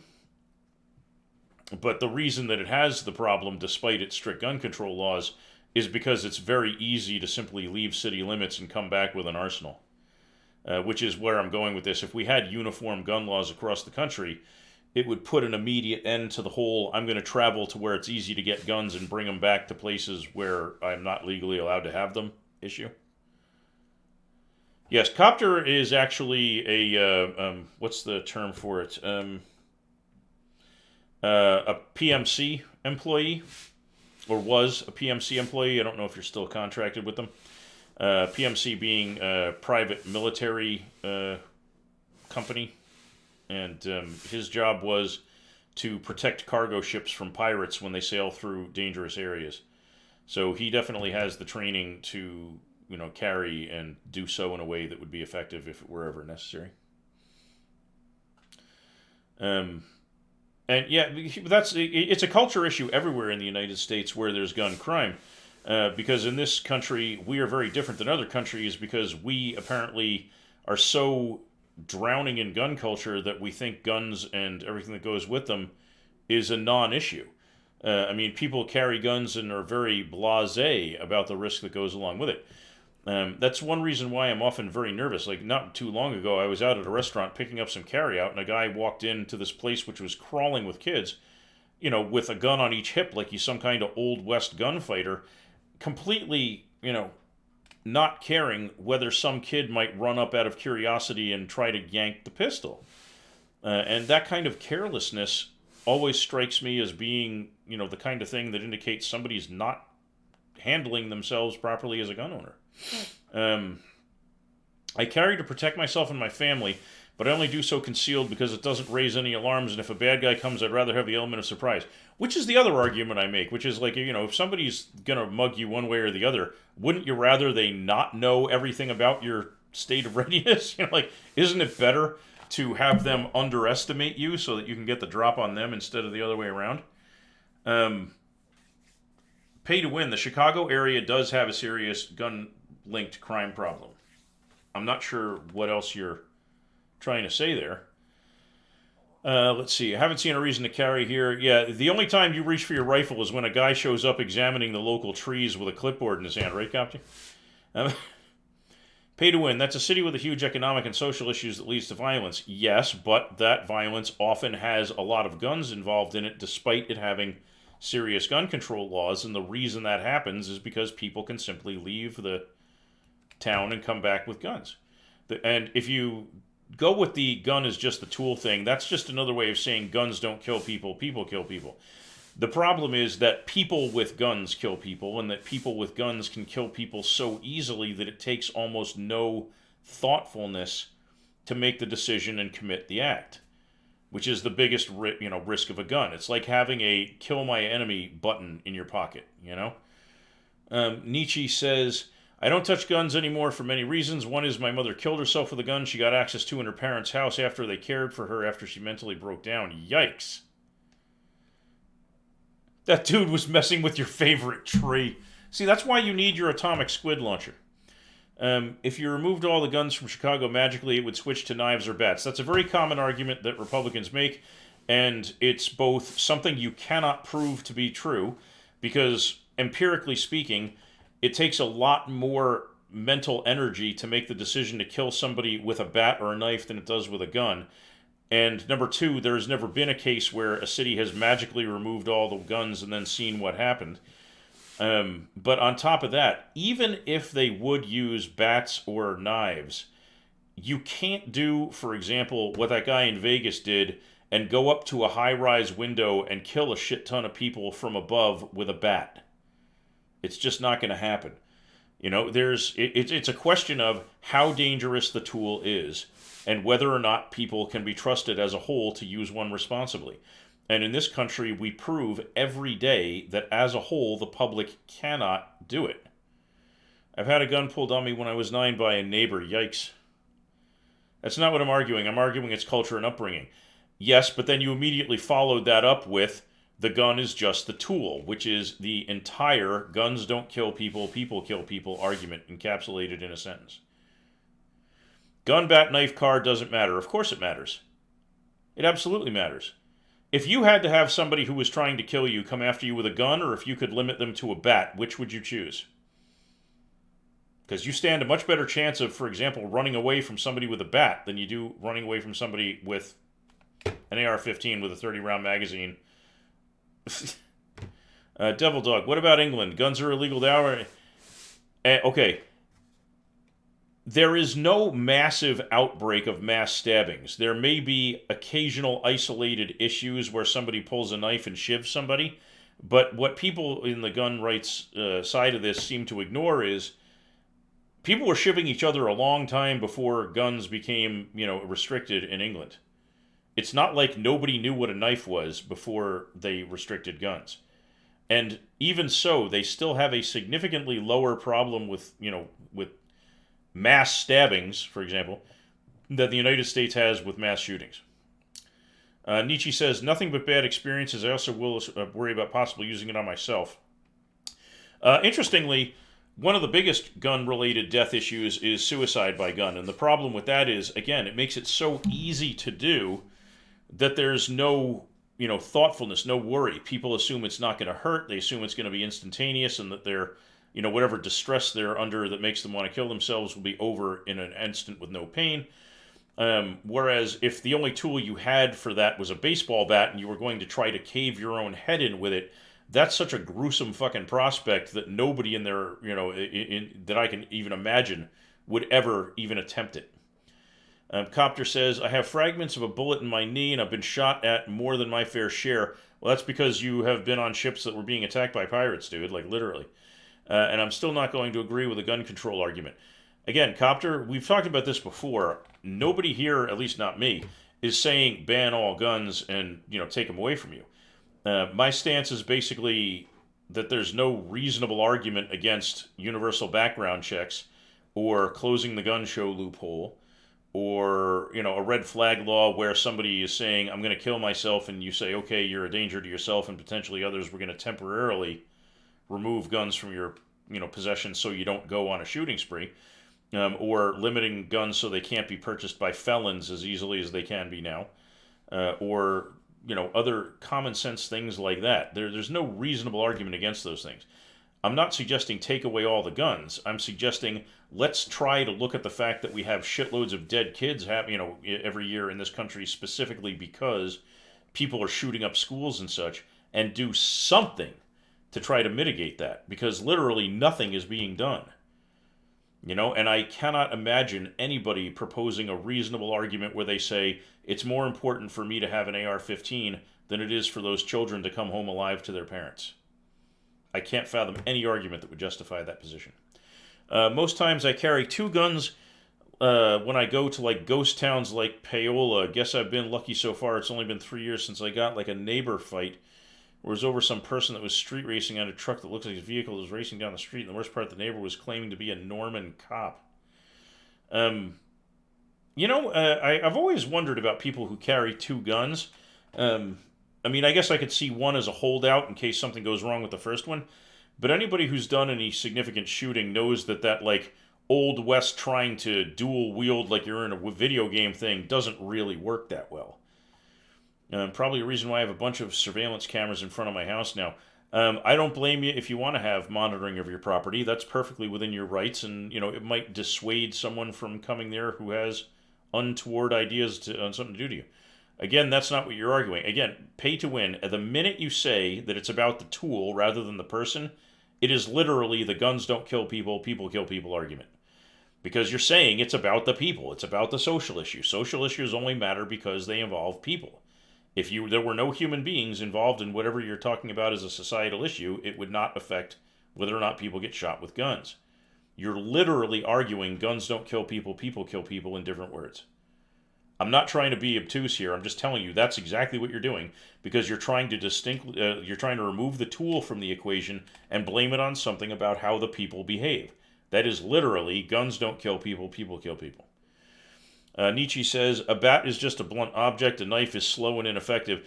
If you can get within arm's reach of somebody, a knife is insanely effective and can be lethal almost instantaneously. Basically, and here's a little tip for any of you who carry a knife for self-defense. If you can get into arm's length range, and let's say you're right-handed, you can put your left arm around the back of the person's head or around the left side of their torso so they can't back away, and just plunge the knife forward repeatedly. Your opponent will be dead in seconds.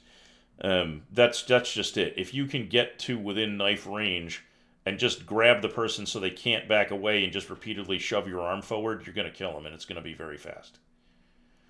I'm not arguing with you on that. I just don't see why, because other people are idiots. That means I should have my ability to defend myself taken away from me. I'm a veteran, far more qualified than the average civilian. I'm glad that you have the training to use a firearm effectively and hopefully safely, because my understanding is that the military teaches fire discipline and maintenance and things like that very thoroughly, so that's good.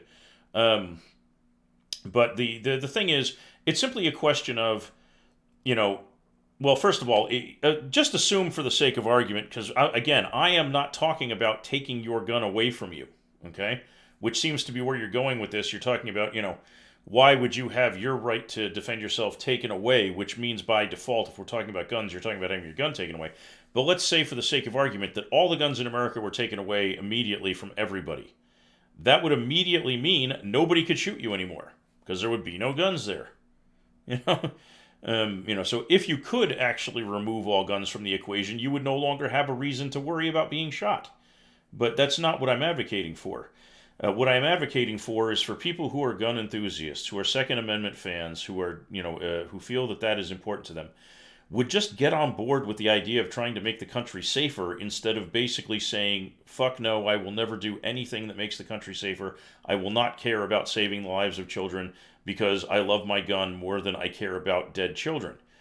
Because that seems to be the stance most gun enthusiasts take, and I've actually had a close family friend block me on Facebook because I asked him why he seemed so unwilling to even consider any, argument in favor of something like universal background checks. And he literally said to me that if dead children is the price the country has to pay for him to have his AR-15, that they can die and he'll have no problem with it. And when I told him that was an incredibly immoral and unjustifiable stance if you claim to have any sense of ethics at all, he got very angry and blocked me on Facebook.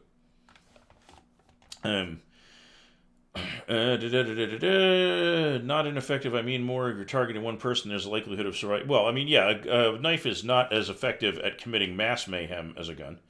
Chicago is poverty stricken with low education, which leads to violence. Yes, but if that violence was fisticuffs, you would not have the incredibly high death rate that you have because there are guns there.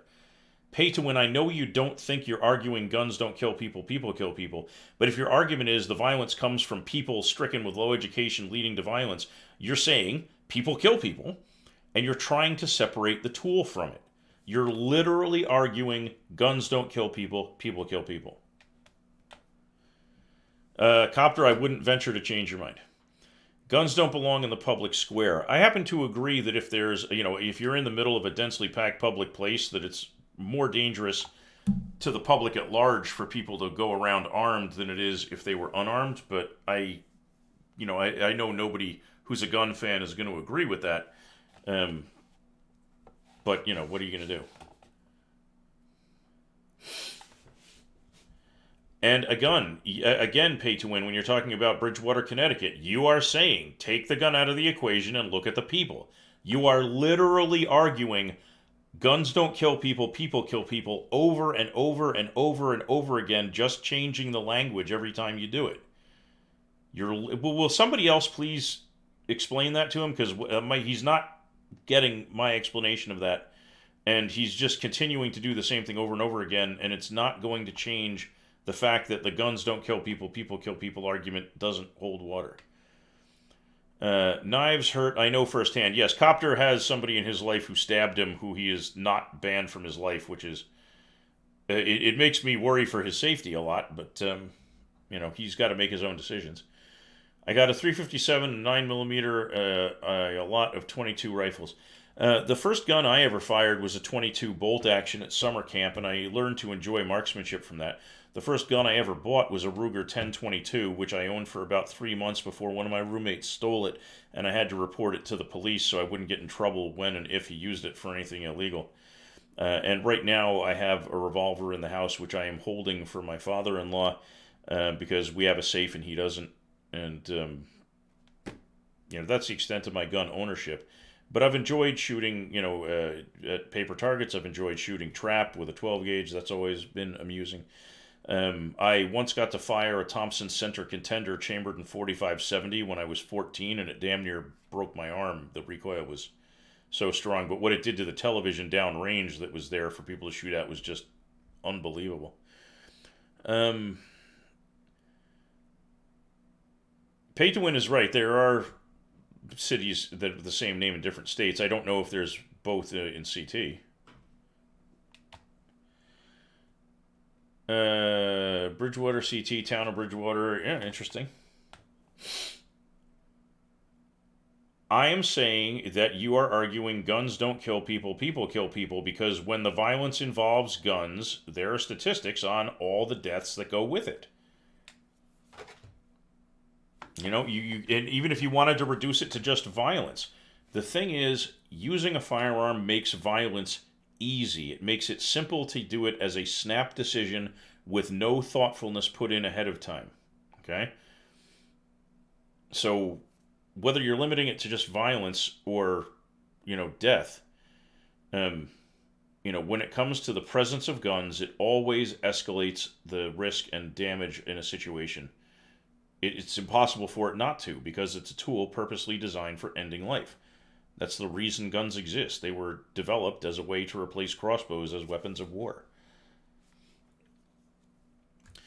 I have no issue with background checks. I was required to have one in order to get your carry permit.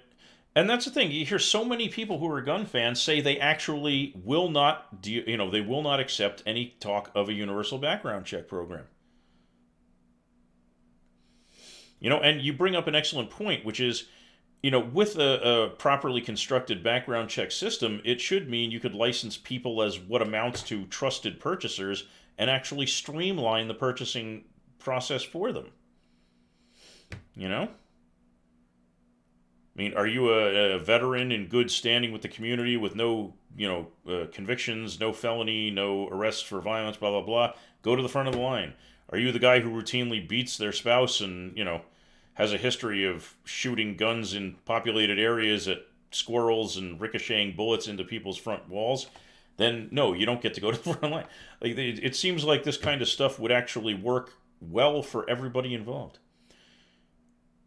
I was using Chicago as an example because, as I said, it is an example that gun advocates almost always bring up when you mention gun control because it has one of the highest gun-related violence, injury, and death rates in the country, despite having really strict gun control laws.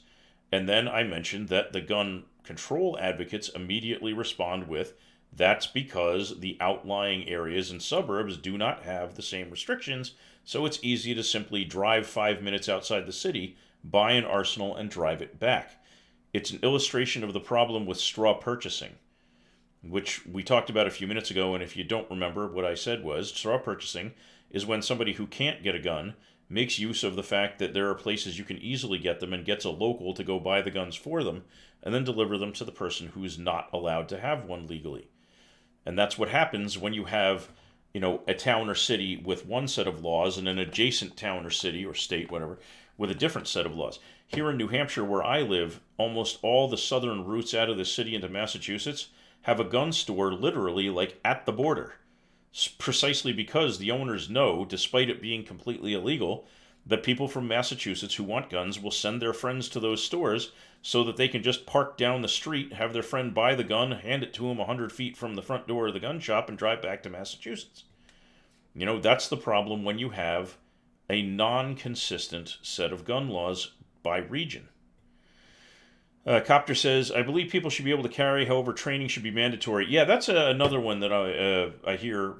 I have a particular friend who's a really great guy, but he always tries to bring up this argument about, well, why don't you talk about banning cars because more people get killed in drunk driving accidents each year in America than get killed in anything revolving around a firearm. Which, by the way, is true. Drunk driving kills more people in this country annually than anything linked to guns does. But his argument doesn't hold water because when something bad happens revolving around a car, well, first of all, let's put that aside. Cars are designed as tools of commerce and transportation, whereas guns are purpose-built tools for killing people and animals. So the comparison fails there. But also, when something happens with cars that causes deaths, we immediately call into question the safety of those vehicles. We implement seatbelt laws. We implement children have to sit in the back laws. We design and develop airbags and put them in all the vehicles. We design safe backup cameras. We design, adaptive cruise control. Cars respond to the nature of dangers associated with them. The people who design them engineer more and more safety features over time. Also, with cars, we require people to at least pass a vision test, which you don't have to buy a gun. You can literally, have somebody walk a blind person into a gun store, and so long as they are in other ways legally allowed to purchase there, a blind person can buy a weapon and a box of ammunition on the spot, at least in New Hampshire, and they don't have to be able to see in order to buy that gun, which is ludicrous. You have to get a vision check to get a driver's license. You have to prove on paper, technically, or on computer, that you at least understand the fundamentals of the laws revolving around driving in your state. And you have to pass a driving test to prove that you are competent to operate the vehicle. None of that stuff applies to guns, and it probably should. You have to go through a lot of hoops to get a car, and that's actually something that's not designed to kill people. One would think that for tools that are designed to kill things, that the requirements should be at least as strict as that. Side reel, welcome, and where are you from, and what is it about Americans and guns you question? I am always curious to hear opinions from folks who are not from the U.S. You can't say there will be less violence regarding of a tool. Yes, you can, because, again, the fact is that when guns are involved, snap decisions to commit acts of violence happen, which would not happen if people had to cool off and take a more deliberate set of actions to commit violence. The problem with guns that leads to so many deaths with them is that they're easy.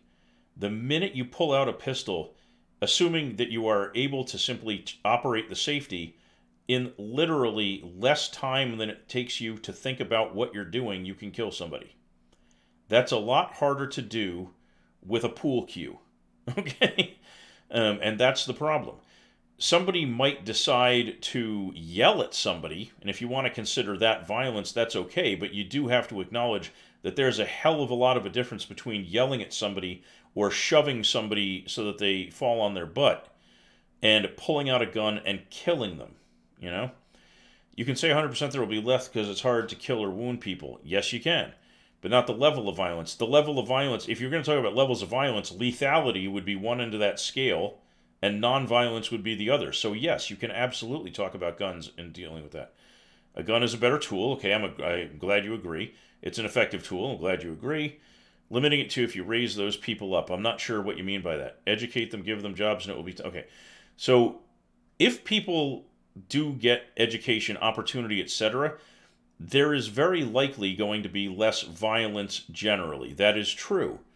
But again, that is still an argument that it's people, not guns, that kill. It is literally a reframing of guns don't kill people, people kill people.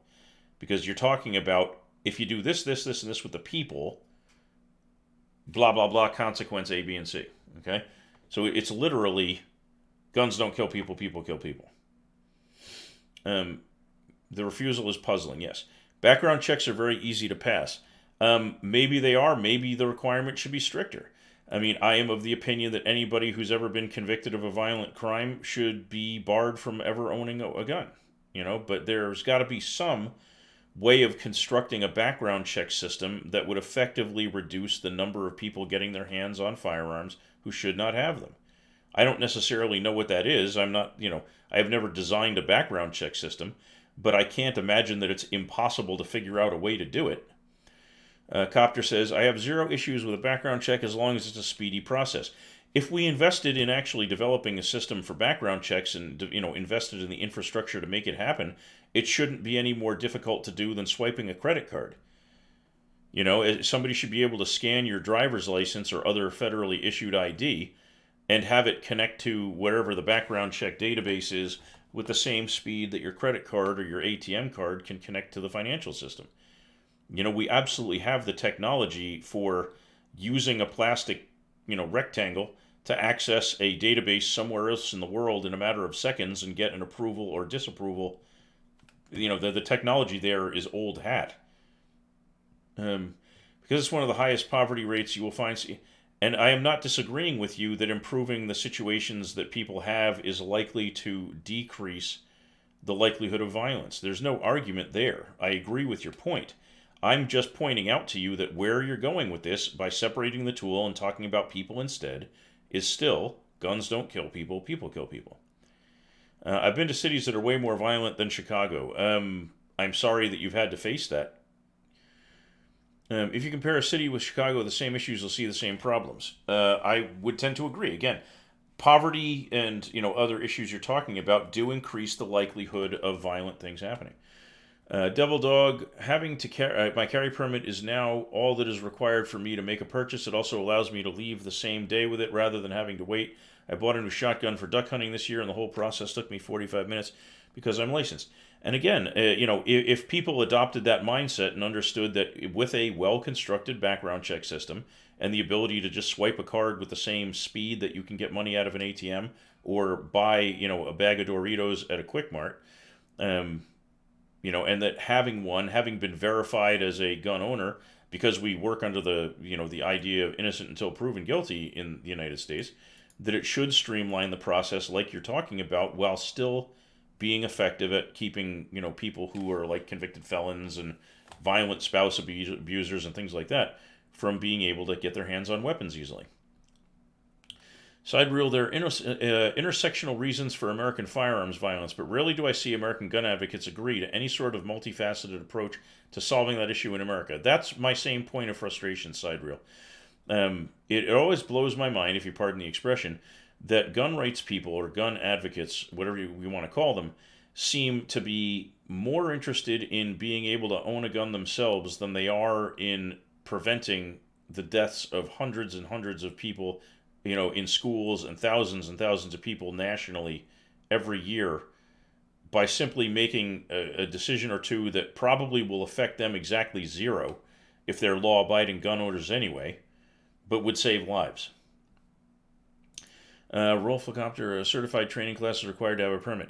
Yeah, I'm always kind of mind-boggled that you don't have to demonstrate any competence in using a firearm to purchase one, or to get licensed to purchase one. That's scary, Copter. You don't have to do a background check of any kind. Huh? Okay. Bare bones, I should start loading chopped squid into my 37 for a squid shotgun. The calamari cannon? Is that what you're going to build? We don't have a waiting period. Yeah, it's like that in New Hampshire. There's not much of a delay of any kind. It's very easy to purchase guns here. And in most cases, you don't even need a permit to carry concealed. For a while, it was actually harder to get a permit to carry openly than it was to get a carry concealed permit here in this state. But now you don't really need licenses for any of it. There are a few small things, but mainly it's just basically buy your gun and use it how you choose. By the way, I appreciate all the interesting conversation tonight. There's some really interesting topics going on here, and people are being pretty civil, and that's great. I haven't had anybody show up and paste an ASCII swastika into the chat tonight, which is a nice change of pace. That happens occasionally because people are jerks. I am stunned. We have not gotten anybody to come here based on the banner tonight and tell us what they like about Trump. I really thought that would be more of a draw for people, but what are you going to do? You're required to take a course before you can get your permit to carry, as well as a background check. Not in New Hampshire, you're not. I'm pretty open-minded on these things. Trump 2020. Well, maybe you're the one. I've been trying to get reasonable answers from people who are going to vote for Trump about why they think he is, a good president, what he's done that makes him worth a vote, etc., without it boiling down to some kind of racist shit about anybody who's not white. Here's a good analogy based on what you said. You said drunk driving kills more people annually than guns. That is statistically true. So in the same sense, a driver's license road test has said, why wouldn't it make it so the car needs a breathalyzer to start like they do when someone's convicted? Because again, we go through a licensing process and the assumption is that you're not going to do something wrong with it until you actually do, at which point you might get stuck with a breathalyzer car. But when it comes to guns, we don't even make people go through a licensing and registration function with a gun. We don't make them take a vision test, a law test, or a practical at all. Copter trying to tweak me about the tank game that we both play. New header, why Trump is literally Hitler. Oh, God. The Oklahoma with Kevin as the governor and open carry law just comes in terms of a bunch of firearms showed up in high schools. Yikes. He's orange. That's all you got. Bud. That is a cool way of spelling Budweiser, sir. Trump is great because he said he is. Plus, orange is my favorite color. You must like those orange creamsicles. If you're going to have a frozen treat, it must be orange. Orange sherbet, creamsicles, the whole thing. Oh, man. He's orange, that's all you got. It still takes the argument that it's a behavior decision. The comparison between cars and guns is not about behavior. It's about one of them requiring a process to actually demonstrate your competence and get registered to use the item, and the other one does not. It's not about behavior. There's no difference between guns and cars as far as who get, you don't have to prove your behavior is good to buy a car.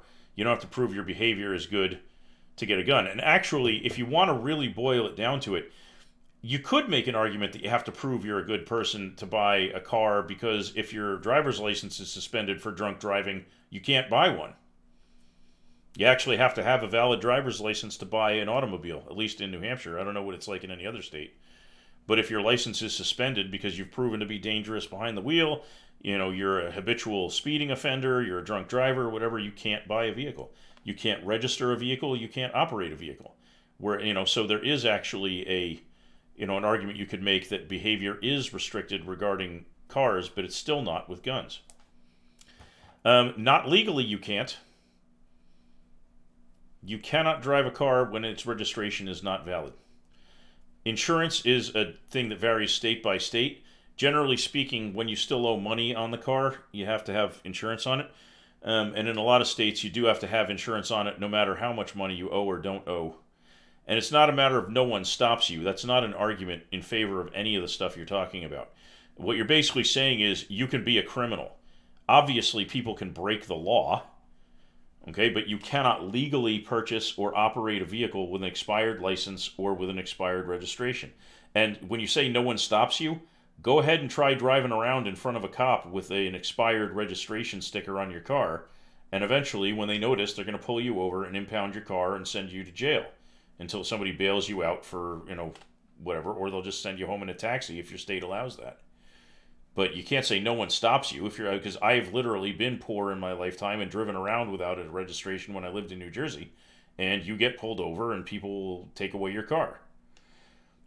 Pei, you're not arguing anything here. You're saying yes, somebody can break the law. That's not an argument either on about guns or cars. You're not making any point. You're saying, you can't stop people from breaking the law. Of course, you can't stop people from breaking the law, but you can try to minimize their opportunity for doing it. Yes, but again, with the car, you actually have to have at least some semblance of legality and training and vision within an acceptable range to even get the license, whereas no such requirements exist for guns. You're actually arguing against your own point here if you believe in gun rights. He is Mulvaney Democratic Party, fight back. Trump is like a deep level cult experts to study about. I'm not sure what you're trying to say there, Kikyo. That's not a particularly clear sentence. Dude, that it does not make any sense. You don't punish people before they have done something wrong, but you can put restrictions in place before somebody is allowed to purchase and use a specific item. The breathalyzer thing, I mean, honestly, I wouldn't even care if we put breathalyzers into every car. But that's not the same thing because you're talking about something that's done as a punishment for being convicted for a crime and trying to suggest that this somehow makes me inconsistent in my stance, which it does not.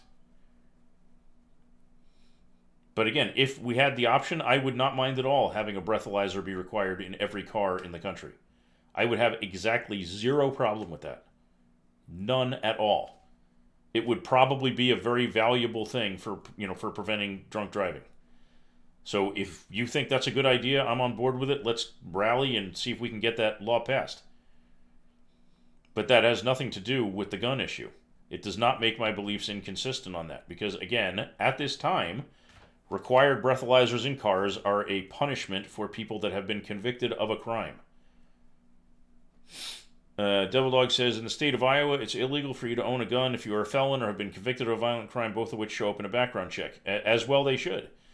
I think that's a very good way to start there. I'm not sure at this point. I have no idea what you're trying to say at this point, Pay to Win. You need to clarify because you're... And you know what? Again, it would be, but right now it is something that is a punishment of the court, which under the current system we do not inflict on people who have not yet committed a crime. Whereas with guns, there's no safety feature in place, of that sort. There's no licensing requirement for most guns. There's no vision check. There's no written legal test. There's no proof of competence test. None of it. You're talking about the breathalyzer in the car thing is a distraction. It is meaningless. It is not on point. I would be okay with all guns needing a lock. A lot of gun owners would object to that. And their reason for objecting to it is that if they want to use it for home defense, that it would delay their ability to bring it into to bear against a burglar. Copter, I'm sure you're going to enjoy it, but you should know by now that I care so little about that I would not really... It doesn't make a difference to me if I ever see that or not. What would I like to see done? Are you asking me or are you asking Pay to Win?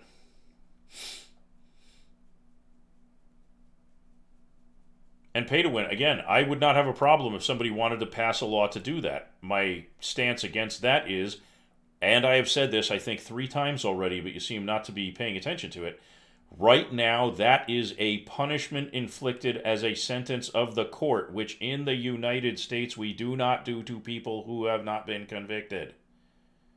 I don't know how many more times you're going to make me say that. It's pink, purple, and black. Are you giving it to your girlfriend? Me. So I would like to see universal background checks in some kind of system that will address the problem of people who should not have guns, like convicted felons and such, getting their hands on them, while being designed to be as time efficient as something like swiping a credit card.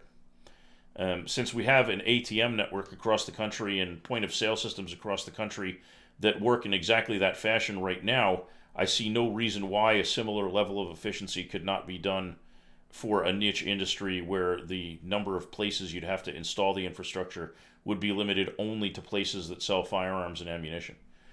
Um, I would also like to see some type of requirement for people to register their guns and carry liability insurance the same way that people have to register an automobile, and with the exception of states that for some reason don't give a shit about the liability problems that go along with automobiles. I think that people should have to carry insurance, liability insurance if they're gun owners, because the effects of a problem with a gun can often be catastrophic and very expensive. And it's not fair to somebody who would be on the unfair receiving end of a bullet to have the gun owner be like, well, fuck it, sue me. I got nothing though, so you're screwed. So I think that people should have to carry liability insurance if they own guns. I also think that before purchasing a gun, you should have to be able to pass a vision check to the same standard people would use when driving. I don't think that's unreasonable that you should actually be able to see a target if you're going to be able to buy and operate a firearm. It's for your girlfriend's daughter. Well, I guess that explains the color combination. I would also like to see the NRA and other lobbying groups, not just about guns, but about anything. I would like to see lobbying, Congress with money be something that is not possible, because I think legislators should be working for the public, not for dollars that come from special interest groups, which would also involve overturning Citizens United. I would like to see public schools teach basic firearms safety and maintenance, because there are going to be people in the country that purchase and own firearms, and I think that just like I also believe that public schools should teach people things like how to cook, basic nutrition, and how to balance a checkbook, that they should probably, like how to change a tire. There should be, basic gun safety and maintenance as part of some kind of basic life skills curriculum that kids have to learn in school. I find it kind of inexcusable that we have a whole generation of kids who know nothing about how to manage their own money and don't know enough about how a gun works to unload it safely if they should encounter one. There are a whole bunch of things kids should probably be taught these days that they simply aren't. So I'd like to see, an emphasis on educating people to be able to help with their own safety, and to prove competence if they're going to operate a car, operate a firearm, whatever it is they're going to do, as well as like how to cook something other than a microwave meal. When I was a kid, we used to have literally home economics class in school where you learned how to do things like, cook a meal from scratch. It was actually something kids were taught how to do. How would I stop straw purchases? I already explained that. That would be by having a single set of unified gun laws across the entire nation instead of having them vary by town, state, and region. The only reason straw purchasing is possible is because there are places that share a common border where it's easy to get guns on one side and harder on the others. The minute you make a consistent, unified legal system for gun laws, you could, number one, slash the total number of gun laws on the books to virtually zero. And number two, you would have a consistent and easily understood way of handling guns no matter where you happen to stand within the borders of the United States. So that seems like a pretty easy solution. Pay to win. He's not addressing a criminal activity because it's criminal. I'm not sure what you mean by that. Kikyo, lately the NRA has been on a downfall. Lafferty's megachurch-style scandals have fallen to. Lately the NRA has been on a downfall. You kind of doubled there. I do know the NRA has seen decreased membership lately. I don't know if that's what you're talking about. A gun could have a fingerprint embedded into it and only the purchaser could use the weapon. That's easy, life-saving. That is actually enormously difficult because it is not difficult to spoof biometrics like fingerprints. If it were like an absolutely viable safety feature, I would say that would not be a bad thing to do. Have a biometric gun lock system or a biometric on thing. But the reason why those kinds of smart guns, I think is the term for them, aren't really in common usage is because they don't work. There's no reliability to them whatsoever. If that could work with absolute certainty, I would be all for having it become a standard part of firearms design the same way seatbelts are a standard part of automobile design. But it simply is not reliable enough to warrant doing it. They've tried that and the recoil fucks it up. There you go, Copter with another explanation of it. Well, and again, if you had a reliable way to do it, then I would say that sounds like a great idea, but there is no reliable way to do it at this time, so I can't advocate for that based on the fact that right now it's not workable. If it becomes workable in the future, then that would be something to seriously consider. I don't think that I'm unreasonable about my desire to have, the country become safer by mitigating the risks that come along with having gun rights. I'm not in favor of just taking away everybody's guns. What I am in favor of is, having a system in place that does what is possible to do to mitigate the harm that comes from having gun rights. The same way we have systems in place to mitigate the risk of having motor vehicles in use.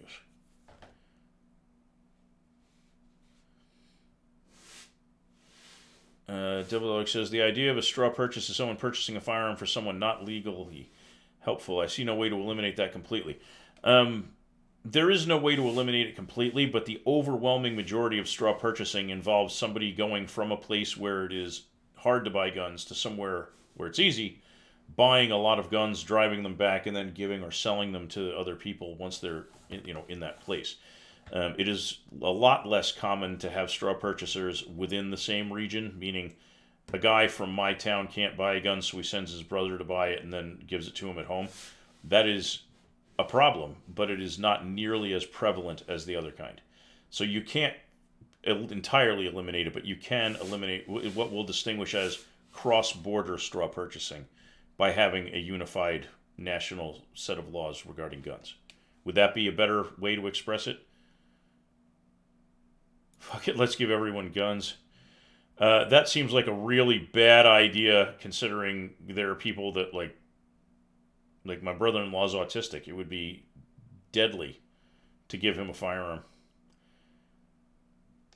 Barebones, you should add me to a list for Nightbot to ignore. Why?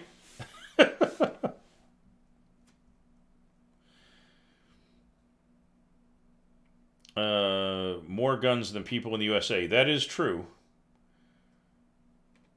There are, in fact, more firearms than human beings in the United States. You almost never see the red MAGA hats in public. I would say that's probably because if you are in the United States, you don't live someplace that's predominantly Republican. If you live in New England, it would be fairly rare because people in MAGA hats.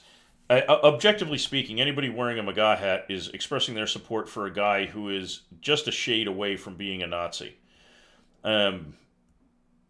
He's got a decades-long history of racism.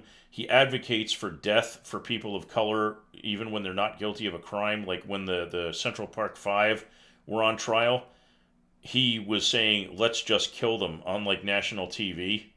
So he is an incredibly dangerous person in that regard. And when people, are, at least in New England, see somebody in a MAGA hat and it's a statement they support that, those people will get shit on in public, and justifiably so. As far as I can tell, there is almost no way to support President Trump because you have to, by association, be supporting all his horrible shit. And people, at least where I live, don't take kindly to that. Now, they're not going to beat somebody up in a MAGA hat, but they'll certainly shun them, Right now, we're talking about gun rights and gun control generally. Somebody brought up MAGA hats. You live in Oklahoma. I have never been to Oklahoma, so I don't know what the state's politics are like. Racism is logical, though. Okay, Mountain Man, you are very close. I haven't done reading your post yet, but you're about 2 seconds away from getting banned if you're going to advocate for racism. People see the differences is the thing in crime rates. Trump is awesome. He's only one tough on the border. I vote for Trump, that's for sure. Okay, so Mountain Man, if you're going to advocate racism, you're going to get banned. If you can discuss what you like about Trump in a civil way without saying things like racism is logical, then you're welcome to stay, and I'll be glad to hear your opinions. But I just will not put up with blatant racism here. I can have an honest conversation about race. That is not the same thing as being racist. Okay, I'm going to allow your last bit here just so that I can time you out. But if you can come back and be civil, then you are welcome to be part of the conversation. If you ask people here who are conservative, you will find that I am very willing to engage with people who disagree with me politically, and generally speaking, will not get mean or horrible toward them. But if you're going to come in here expressing racist thoughts and calling me names and such, we're not going to have much to talk about. I promise you, I am willing to talk with any reasonable person, regardless of whether they agree with me on politics or not.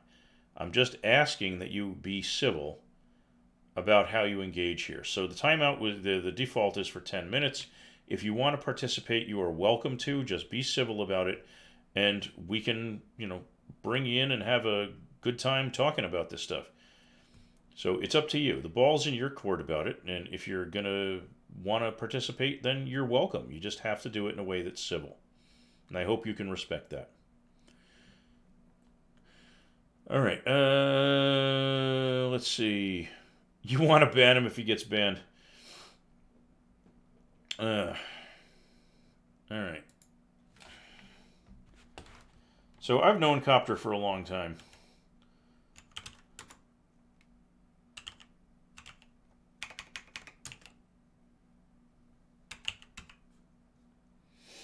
And I'm going to take a step here I have not taken any other with like any frequency.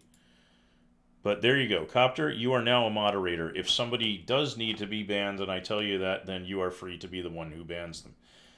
Just for this evening, I'm going to give you the mod status and see if you work well with it. Okay?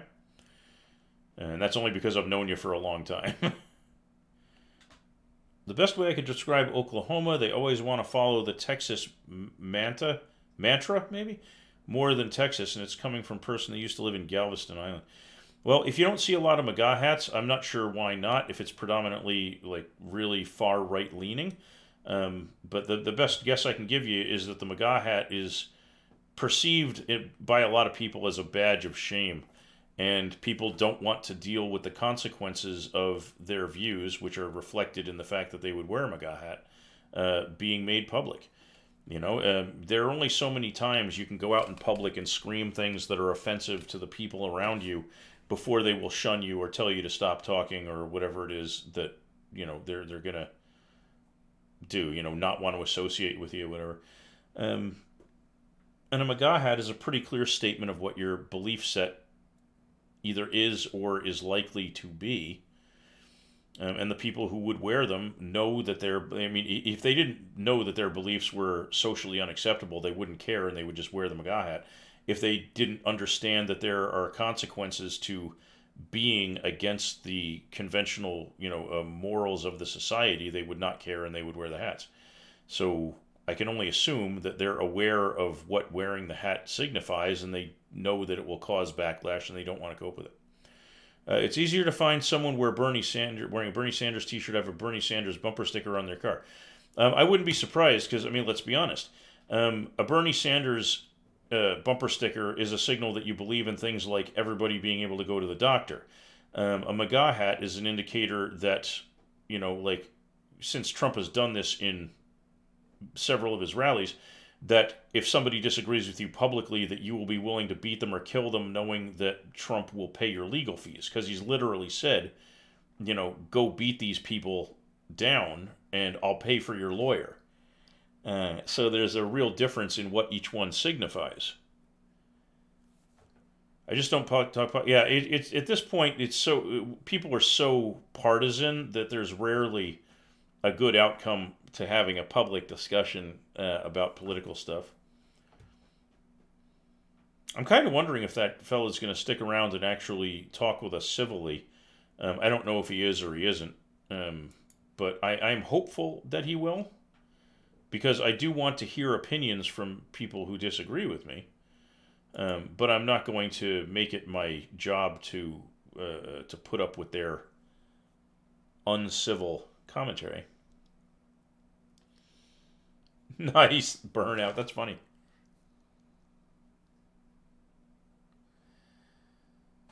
I disagree with you in principle on that, pay to win.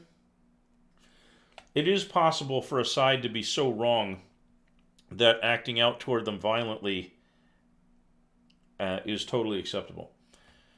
So, for example, if you were a Jewish person living someplace where the Nazis were, there is nothing unacceptable about you killing a Nazi on sight because you know they are actively trying to kill you. You know? So there are circumstances in which violence as a default position is acceptable. They are rare and very far to the outside of the bell curve. But, it is not an impossibility. It is not an absolute certainty that, that violence is always the lesser thing. And one of the things that worries me is that we have people in the United States proudly identifying themselves as being Nazis. And yes, that is violence in response to violence, but it can be justified as violence in response to someone else's intent to commit violence. Like in that Jewish person in, someplace where the Nazis were in World War II, you don't have to wait for the Nazi to start shooting at you to kill them on sight, because you know that if they discover you, they will kill you. That is a circumstance in which preemptive violence is completely justifiable.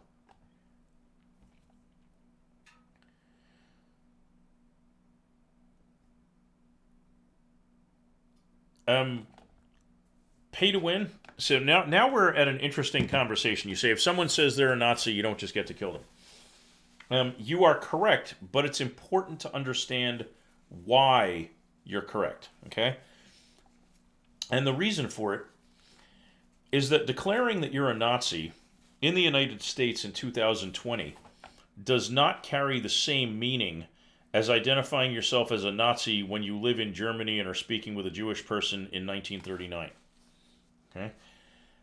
If the Nazis in the United States begin to behave as the principles they are adhering to dictate they should behave, meaning by killing non-white people, people of non-Christian religion, people who are gay, etc., then yes, it would be perfectly acceptable to kill them on sight.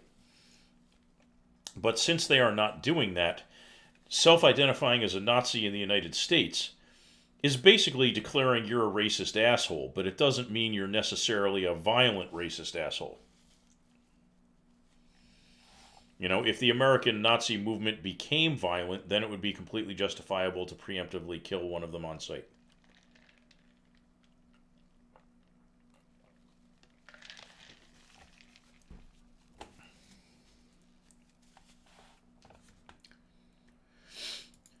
And again, what I'm saying is the reason you don't get to is because we are not living in Nazi Germany. The people who identify as Nazis are not actually acting as the Nazis did in Germany.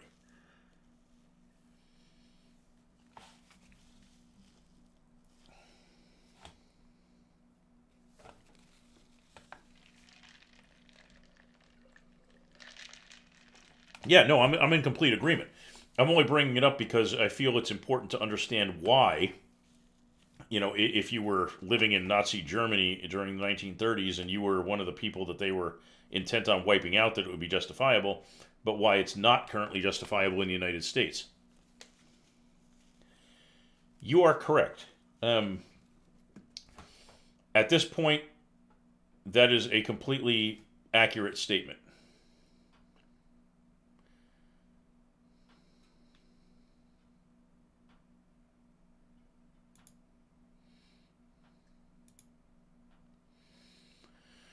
Let's see. Budweiser says, in Nazi Germany, there must have been people that said they were Nazis because of social and government pressure and probably killed zero Jews, which is irrelevant to the point. And I understand that sounds like a snap response, but it's not. Because self-identifying as a Nazi when the Nazi party is actively engaged in genocide means you are a participant in the party of genocide. You are not standing up against it. You are not disagreeing with it. You are part of the system. It doesn't matter if you have personally killed a Jew. It's kind of like saying if you're a Jew in a Nazi death camp and you kill a guard trying to escape who has not actually killed a Jew himself, that guard is still part of the system. Okay? So the basic gist of it is when the norm for a particular group is to kill the group that you're a member of, you're justified in killing them on sight. No, I'm not saying they deserve any abuse. They probably, in my opinion, deserve to be shunned, meaning you should probably feel justified in not wanting to talk to them. If you don't agree with their politics, because the politics that a lot of Trump fans engage in is pretty awful by any reasonable standard. But not react to them violently. You can certainly turn your back on them and walk away without feeling a moment of regret or guilt about it. If your choice is join or die and you choose join, you still deserve to die. So there's an interesting point. You have to keep in mind that that is essentially another rephrasing of I was just following orders. Thank you. Oh my gosh, thank you for the subscription. That's awesome. Remember, during the Nuremberg trials, there were a lot of people who were on trial there who had never personally killed a Jewish person in their life, never personally killed anybody in their lives.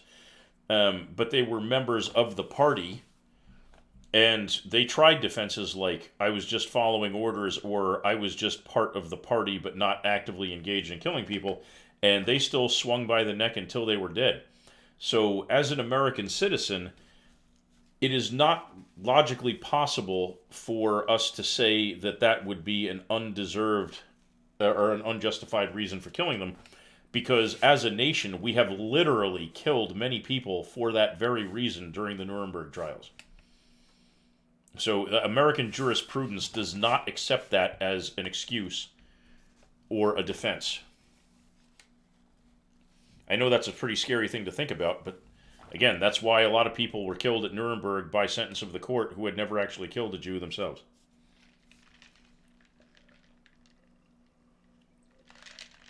It's also an excellent reason or illustration of why it's important to study history. Because there's a lot of weird stuff that affects the present day that we don't really think about how it came to be that way. And I appreciate the gift sub so much. That is awesome. That is awesome. You want all the icons. Wait until I get channel badges put in place. I apologize. I have no artistic talent, and I need an artist who can help me with that. I know somebody who did the art for my other channel, but she charges about $1,000 to do that, and I don't have $1,000 to spend on that at this point. She did the art for me when her rates were much lower, and now like a lot of the artists who do stream art charge so much money. There's no way I could afford them.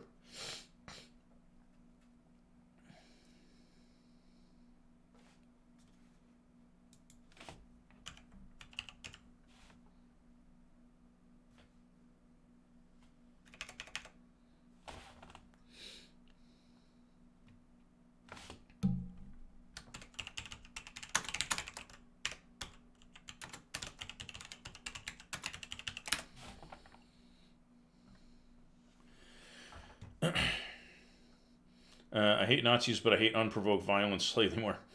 And I agree. I don't particularly think unprovoked violence is a useful thing or an acceptable thing. The star, that's something that streamers get because they're automatically considered subscribers of their own channel. It's how, for example, they're basically, we're all considered tier 3 subscribers to our own channel, so that the streamer themselves has access to their own channel icons, including the ones that are reserved for people who subscribe at the higher tiers. And that one you would only get by doing the $25 subscription.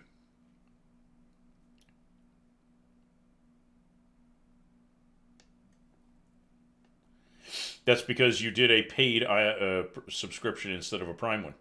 It takes the most financially invested contribution and uses that. So if you were to do a $10 a month subscription, you would get a different icon than the one you have now, and if you did a 25, you'd get still another one. But it would replace the one that represents a lower tier of contribution.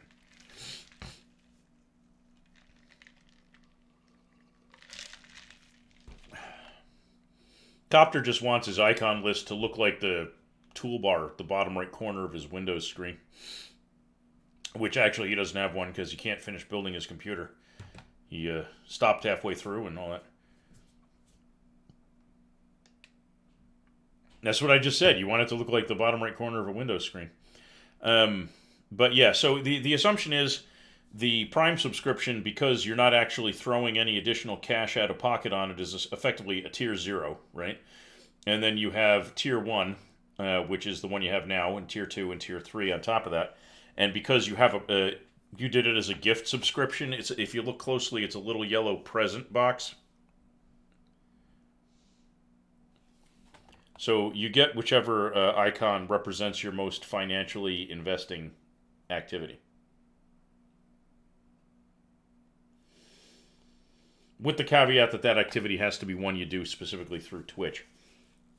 Like if you were to click the donation button and donate something to me by PayPal, that would not generate an icon, because technically that is exiting from Twitch and going to PayPal. But if you did something with bits, you might get an icon for that. I don't know what it would be. Not sure. Let's find out. So Twitch says Devil Dog is still here. Twitch says Kikyo, Nietzsche, Pay to Win, Uwu Master Kloby are all still here, plus a few others that some of which are bots like Commander Root. Budweiser still shows as being here. It may take Twitch a little time to recognize who's here. Wow. Thank you. Holy cow, dude. You are the sub guy of the day. Holy Schmidt. That's the German way to say, oh my god, holy Schmidt. Oh, man. Wow. Woo!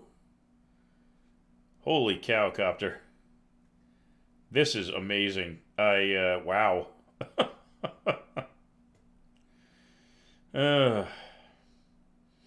I don't know what to say, man. Thank you so much. I don't have words. This is just the nicest thing.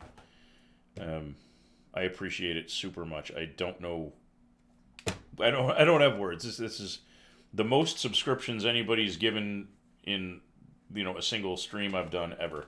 I have not generated a huge audience, and I have not generated a ton of subscriptions, and this is just a massive number of things happening. So I appreciate it very much. Now you need to type something again, though, to see what happened to your icons.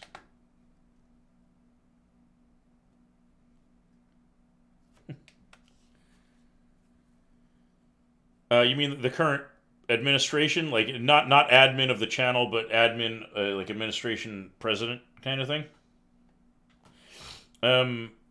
That might be because there's nobody else in the chat that doesn't have one. I don't know. Is there anything I like about the current administration? I can't say I have found, and this is one of the reasons why I ask people, what do you like about Trump? I have not found anything about his administration that I like. I mean, literally nothing. I can't think of a single thing he has done for the country that makes his administration a good one. Like, not one. That's one reason I keep asking people, is it would be nice to think there was something positive going on. But the responses I've gotten to that question in the past usually equate to things like somebody approved of the travel ban, which is, because it was specifically targeted at Muslim countries, it is inherently a racist move against Muslims, or the wall, which is a racist move against people with brown skin from, south of Texas. Okay, so the stock market has gone up under Trump. The question is that because of something that Trump did, or is it because of circumstances around him. Okay, and that's the question, because the only things Trump has done that have improved the value of the Dow, and now we're getting into my wheelhouse, into my bailiwick. Just to tell you about my qualifications, yeah, pay to win is on the right track there. So here's the thing. Um, I'm fairly well educated. I have two college degrees. One is in computer information systems, and that one was heavy on math, data analytics, things like that. So I'm good at sifting information. And the other is in business with heavy concentrations, meaning multiple majors, in finance, economics, and a lot of coursework in accounting. Plus, I did a lot of work in writing. I've actually been paid to write professionally. I have been published in short story anthologies. I worked for several years writing for Yahoo News. Um, I was a freelance writer for a couple of years, doing things like advertising copy for people, commentary items, articles on various financial subjects. So this is kind of what I've got going for me. So when we're talking about the Dow, the main reason the Dow jumps under a Republican administration falls to two things. Tax advantages given to companies that are already rich, which is why, for example, Amazon, despite its unbelievable gross income and net profits, paid zero taxes and actually got rebates from the government. And when corporations do well, their stock value rises. So the bigger the bottom lines of companies get, the more their stock rises, so the more the Dow goes up. And secondly, deregulation of industries, which allows them to act more freely in generating profits, whether those actions are harmful or not. So pushing the Dow up is a positive thing generally, okay? But when it's based on tax, incentives that will probably change under the next administration, and regulatory changes that will probably change under the next administration, you've not created genuine long-term economic value for the country. You've created a bubble. And what that's going to mean is it's going to pop and then it's going to drop like a rock when the changes that Trump made eventually get reversed.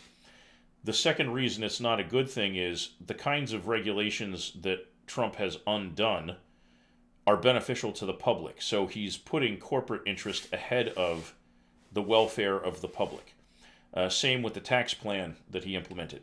The overwhelming majority of the benefit went to the super rich, and it has created a massive increase in the national debt that eventually has to come due. Thank you, Copter. Red Devils, I'll get to that in just a minute. My God, dude, you are off the chain tonight. Thank you. So yeah, when you say, do you think that the Trump administration is a good, has done well by increasing the Dow? The answer to that objectively has to be no, because the reason that it has risen is that Trump's policies have been detrimental to the public as a whole. And when that changes, all those gains are going to come dropping right back out of the stock market. On top of that, very few people in this country are actually heavily invested in the stock market. A lot of people have a tiny amount of money in a 401k or an IRA. You will occasionally see some people who have, a significant bond portfolio. The real crazy risk-liking people will have a lot of money going through futures trading, things like that. But by and large, there's a reason we have the term the investor class. And that's because it is only the already wealthy whose money pretty much makes up well over 95 to 98% of the entire capital value of the stock market in the United States as we know it. And those are the ones who are benefiting from the Dow rising. And when they feel like it's getting close to the time Trump's changes might expire, they will pull their money out of the market to protect it from the inevitable decline, and the market will crash. Okay, because what creates an instantaneous market crash is a lot of people selling off their interest in whatever they've invested in. And when people in the market feel like their money's at risk, they pull it out of stocks and they put it into bonds or other supposedly stable investments. Precious metals are a common shelter from that. Um, so, they will use alternative investment vehicles and the Dow will drop like a rock. So if it were based on genuine economic growth, like an increase in the size of the middle class, resulting in more expendable income, resulting in more consumer spending, resulting in greater profits for the companies that manufacture goods and provide services to the middle class, those types of increases in the overall value of the stock market are sustainable by simply keeping people, in an economic situation where they have disposable income that generates what's called the circular flow. And if you take economics 101, you'll hear about that. But basically, money is only really useful to the economy if it's in motion. Going from employer to employee, from employee to purchasing point, from purchasing point back into the economy through paying its employees and repeating the cycle. That's what's generating economic growth that's sustainable. When the economic growth is linked entirely to artificially inflated corporate profit levels, it's just a bubble and it's going to burst eventually and drop like a rock. The second thing people talk about is the jobs numbers. And the problem with that is increasing the number of jobs is useless as far as benefiting the economy if the jobs are not worth having. The jobs that have been created under the Trump administration are overwhelmingly minimum wage jobs. And as I'm sure you're aware, the minimum wage in this country at the national level is insufficient for anybody to survive on at all. You can find parking lots full of people living in their cars. We watched a video about one of those very situations recently here, and I went through the economics of it while we watched it. People who work 60, 80, 90 hours a week at jobs that are better than minimum wage and still can't get out of living in their cars. They stay homeless despite that because they cannot break out of that cycle. So when you create a massive number of new jobs, but those jobs are garbage, it doesn't help. The easiest way to explain it is plantation owners created a lot of jobs too for people from Africa, but it didn't really help the people from Africa. So no, just having a job does not move the economy forward. A job only helps to move the economy forward if it results in somebody being able to survive well enough that they have disposable income, which they then push through the circular flow back into the economy. And thank you very much for the follow, Devil Dog. Pay to win, that is one of the really awful evaluations that you hear from the right. It is not bad money management. It is simply not possible to survive in any humane fashion on minimum wage. Cannot be done. Okay? If you want to see what it would take to survive, take a look at what rents look like in your area. Because when somebody doesn't have a lot of money, they can't purchase a house because that requires a large sum of money for a down payment. Okay? Explain 90 hours and broke. Again, I'm doing it right now as you're talking.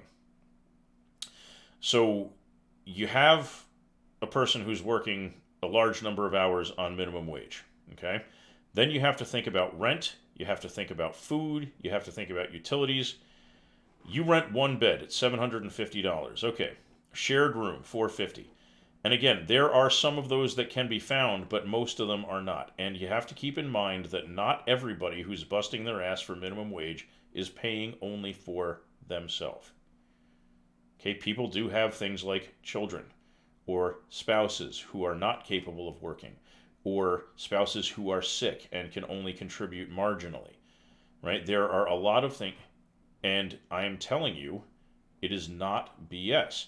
Not everybody is a single person with no expenses other than stuffing their own face, okay? You live in a very low-cost area. Now try to imagine if all the homeless people in the country were to suddenly show up in your town where a two-bedroom apartment is $550 and all be trying to get jobs there. Would that be a sustainable opportunity for anybody? No, it's not. Okay? So the overwhelming majority of people in this country live on the coasts. That's the reason why we have the word megalopolis. The east and west coasts of this country are basically giant interlocking road networks of massive, sprawling cityscapes and suburbscapes all linked together. And in those areas where people actually live, housing costs a lot more than what you're talking about. Okay? I'm glad that you've been able to find low-cost housing, but it does not exist everywhere, and it's in limited supply. Okay? So the general rule of thumb is that someone should expect to pay about 30% of their net income on their housing cost. That's not counting utilities, food, car insurance, car payment, gasoline, whatever. Okay? Um, that's a whole other ethical question, Budweiser. But what we do know is whether it's a privilege or a right, you can't stop people from having kids. There's just no rule suggesting that. And thank you very much for the subscription. Wow, you are going berserk tonight, Copter. Everybody just like stop for a second and just gaze at the unbelievable generosity of Copter today. Because holy shit, dude, you're killing me here. It's amazing. Um, and once you've got a couple of kids, whether you decided it was a privilege or a right, those kids still need food. They still need shelter. They still need clothing. Okay? That's just the way it works. No, someone does. Okay, someone doesn't have to have a car. That's actually not really true because we don't live in a country with an entirely effective mass transit system. And unless you're saying, and I can't imagine you are actually suggesting this, that it is simple and possible to find housing right next to a job where you're going to be able to pay for that housing, where you can walk to it every day, that's not feasible to say people shouldn't be, can't have transportation and can still get by. Transportation is a necessity because in the United States, we have built up in a way where things just aren't adjacent. We don't all live in small communities where, everything is in a one stoplight town where all the jobs are adjacent to the houses. That's not the way it works. Okay, well, let's do a little math, shall we?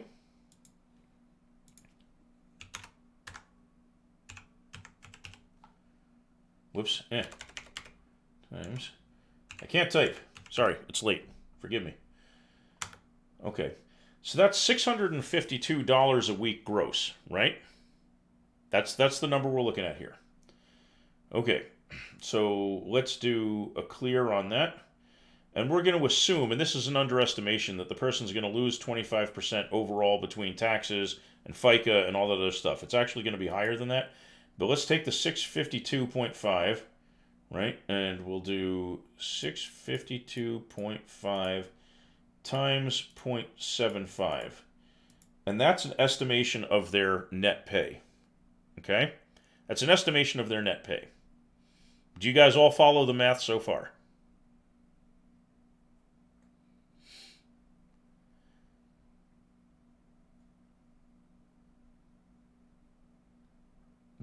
Okay, so you disagree that 90 times $7.25 an hour, which is the federal minimum wage, if I recall correctly, and then multiplying that by 0.75 to take 25% off for taxes, you're saying that's incorrect? Pay to win? The average wage in this country might be that somewhere, but the minimum wage, which is what I said, working, at least at minimum wage, is that. So this is the baseline. We can see how much better people would do at higher pay, but we have to start with minimum wage because that's the least you can get. That is literally the like one end of the spectrum. No one makes minimum wage in New England. A lot of people make minimum wage in England. I buy coffee from people who make minimum wage every time I go to Dunkin' Donuts.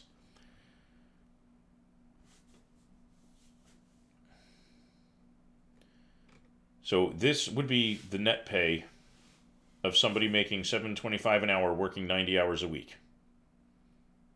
I'm just telling you that's what 90 hours at minimum wage looks like. So just for round number, or to do this for the annual thing, there are 52 weeks a year. So I'm going to, just to be generous, I'm going to round this up to $490.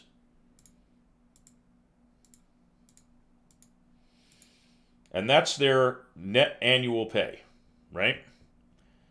So let's divide that by 12 to get their monthly pay. There's the division symbol here. 12 equals. That's how much they have in net pay per month. And then we're just gonna multiply that by 0.3 to see what 30% of it is. So that means somebody working 90 hours a week at $7.25 an hour, which is the federally mandated minimum wage, will have, according to what financial experts tell you, this is 90 hours worth of work. And no, it's not. Nobody gives you 50 hours of overtime. This is multiple jobs adding up to 90 hours. So the 30% of that would be $637, and that's 30% of their income, which is what financial experts say should be your maximum housing cost. In most places in the United States, you cannot find a place to live for $637 per month. It's just not possible to do. If you were to take all the people in this country who are making minimum wage, give them enough jobs that they could work minimum wage for 90 hours a week, this is what their housing expense would be at maximum without them going bankrupt trying to pay for a place to live. And again, pay to win. No, this is not one job. No employer in the country gives you 50 hours of overtime every week, year round. There's no premise to disagree with. Those are the numbers for the federally mandated minimum wage, period, end of story. There's nothing to argue. Those are the numbers. You can disagree with it all you want, and you're wrong. That's what the minimum wage is. If you want to do an example with $10 an hour, that's a different story. But since I'm talking about what happens at the federal minimum wage, those are the numbers. Who gets paid minimum wage? A shitload of people. There's a reason there's a thing called the minimum wage. It's to prevent employers from paying you any less than that. But let's see if we can find some statistics on it, since you ask.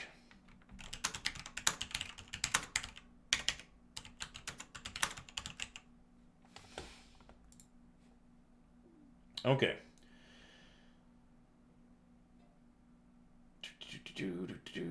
Okay, so at this moment, there are 701,000 workers in 2016, which is what we've got from the government website here. I don't have a 2019 number at the top of the hat, but that was 700,000 people working at the federal minimum wage, which has not changed since then. Okay? So that's 701,000 people. Maybe those people are single, maybe they're not. Maybe those people have no kids, maybe they have some kids.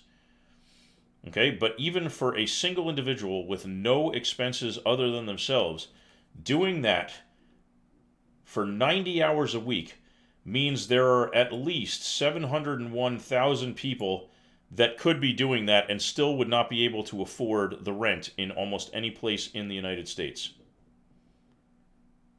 So, okay, let me see if I understand what you're saying then. You're saying that because there are 200 million people in the workforce, fuck those 700,000 people, let them die in the cold because fuck them? Is that your basic logic?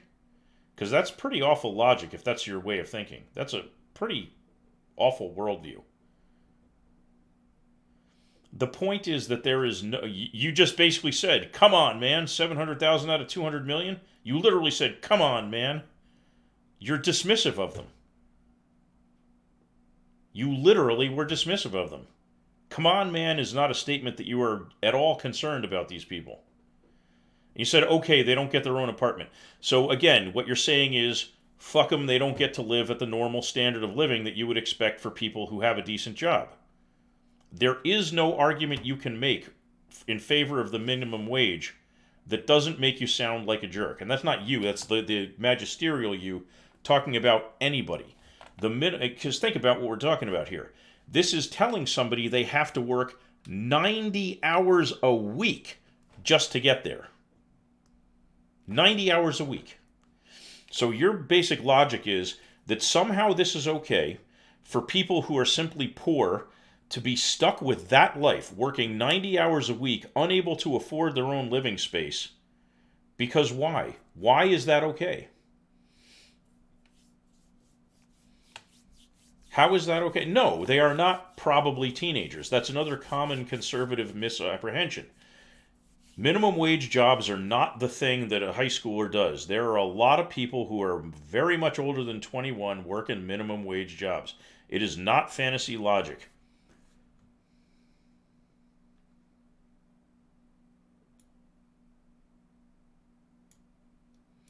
Let's see what we can find about minimum wage statistics.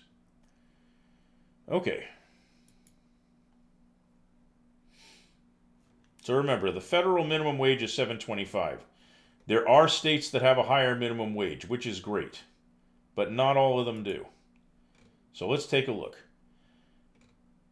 See, so you have some that do 12, which is great. I am very glad to hear it. But there are still quite a few. We have Georgia, Idaho, Indiana, Iowa, Kansas, Kentucky.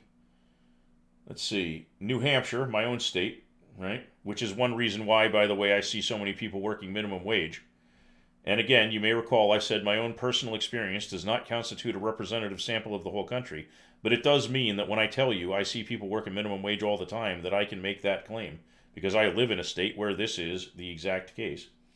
New Mexico, North Carolina, North Dakota, Oklahoma with an asterisk set here, which I don't know until we get to the bottom of the chart what that's going to mean. Pennsylvania, Texas, Utah, Virginia, Wisconsin, Wyoming. So let's take a look, just count here for a second. 1, 2, 3, 4, 5 as far as Kansas, 6, 7, 8 as far as New Mexico, 9, 10, 11, 12, 13, 14, 15, 16, 17. That is 1/3 of the states in the union still at the federal $7.25 level. So, you can try and deny it all you want, but this is not some never happens scenario. This is a very regular occurrence. And it's not first jobs living at home. You need to get over that. That has nothing to do with the reality. This is not outlier stuff. Yeah, there you go, Devil Dog. His mortgage is still $1,550 a month, true. Red Devil, sorry we're still not getting to your question yet. And again, you in what universe is it okay for you to say to somebody, fuck you, work 90 hours a week or be homeless? How do you even begin to justify an outlook like that?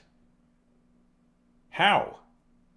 When it's obviously not necessary, and the reason we know it's not necessary is because we have proven that we don't have to have a system like that here in this very country.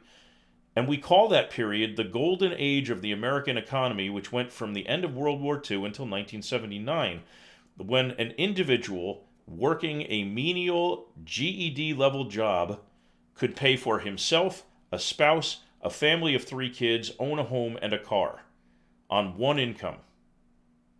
We know for a fact that this is possible. And you just said, if you are pulling 90 hours at 12, you said something like, you're killing yourself, but that's great. Again, how is that an acceptable worldview? You literally said, you're killing yourself, but it's okay. How is that okay? Like, why do you even think that's justifiable? Pony, is this the same fellow who was talking before? Because if you're willing to engage in a reasonable discussion, I'm willing to talk about those subjects. Right now, I'm kind of struggling because pay to win is sort of entrenched in this conservative misapprehension that minimum wage at $7.25 doesn't happen and that the only people who are working those jobs are 16-year-olds living at home. Neither assumption of which is true. Okay? None of those assumptions are true. And when you say things like working 90 hours is okay, you're great, killing yourself, but great. That is not an ethical or moral worldview. You cannot justify that because that is inhumane. There is no justifying that, since we know for a fact that it is not necessary, because our own economy in this country has existed in a state where it was not even remotely necessary. What exactly do you expect me to read again? You are doing great, killing yourself, but great.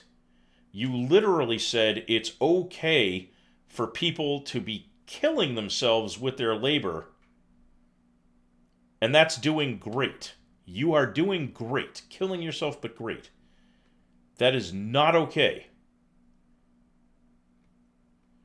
And you say $400 is a room for 30 days for rent. Again, not acceptable, because people will not survive forever being able to work. What happens when somebody reaches retirement age and is no longer capable of working? Do you just put them on an iceberg and shove them out to sea like some kind of Inuit thing?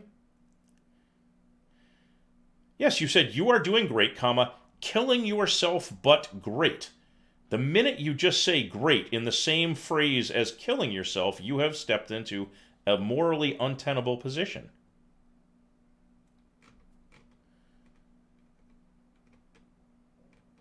Again, especially since we know for a fact it is not necessary for the economy to operate like this. So I'm trying to roll back Red Devils. There was a question you asked, and I really want to remember what it was because you've been very patient, and I don't want to make you think I'm not concerned about your question. I'm just trying to scroll up to where you asked the original question and hope the chat window doesn't like expire. Crap. I think the chat window scrolled so far that I can't find it. If you would ask your question again, I would appreciate it.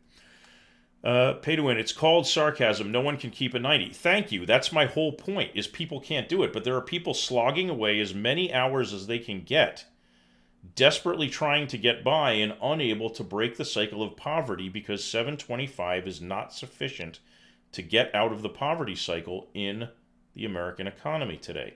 There will be exceptions where you can find some $200 room for rent that will get you out of the rain, but that is a temporary solution.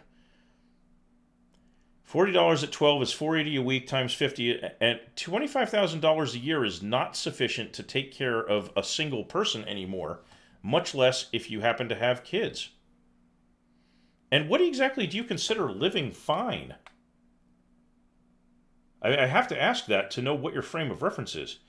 Okay, how do I feel about the Trump impeachment trial? I think it's going exactly as I expected it to, because you have a Republican Senate majority, which means that it's already very likely an acquittal by default, because you have senators like Mitch McConnell who have literally said into cameras that they have no intention of being a fair, juror as far as the trial goes. So it's essentially a show trial, which is nothing that was unexpected. We knew that the Republicans had a majority in the Senate. There was no way it was ever going to be likely for him to be removed from office, because the Republicans, like Mitch McConnell, are literally plainly saying during interviews on television that they are going to ignore their oath to conduct a fair and impartial trial. So it's a show trial, is what's going on. Okay, pay to win. You said it's a single person. Not everybody is single. Not everybody does not have kids. Okay, I need you to stop and take a breath for a second. Did you not pay attention when I told you I have literally a degree in this with majors in all the relevant financial related subjects? I'm not just pulling this stuff out of my ass. This is my area of expertise. This is literally my area of expertise. I'm telling you that a $7.25 minimum wage is not sufficient for people to survive properly in this country. You say things like they're living fine. Living in a rented room is not living fine. You are beholden to the whim of a landlord. You do not have an opportunity to be certain of your housing future. The person can kick you out. The person can decide they're not interested in renting to you anymore. It's not a tenable situation. You're talking about one single person because you are not paying attention to the reality of it. You keep suggesting that the minimum wage is something that only 16-year-olds working at home, are paid, and that only kids get paid, and that there are very few people who work at $7.25 an hour, and that is not the case. 13 out of our 50 states, which is, or did I say, was it 13 or 17? I think it was 17, which is 1/3 of the whole country, has that $7.25 minimum wage. Every minimum wage employee in that state is stuck with $7.25. All the minimum wage workers in all 17 of those states are making $7.25 an hour. And you keep assuming that just means it's a single person, when you have no justification for saying that whatsoever. Okay, you also keep insisting that it's like 16-year-olds, and again, that is absolutely not true. What does 50 to 55K have to do with a family? That doesn't mean that just because you have a spouse and kids that you're magically going to make $55,000 a year. Where are you getting that number from? Okay, Copter, you head to bed and have a good day at work tomorrow. Thank you for coming by, and thank you for the insane amount of generosity you have offered tonight. And anybody who got a sub from him, I am so glad that you guys get to be subs. It's fantastic, and I'm glad that you're here. That's the median income. For who? Where are you getting the stat? Don't tell me to look up your information for you. If you're going to make a claim, provide a citation. When I'm making a claim, I don't mind Googling it and showing it to you on screen. Get me your citation.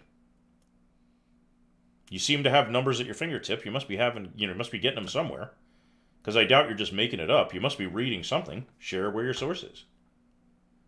Census.gov. The specific page, please. Census.gov is a very big website.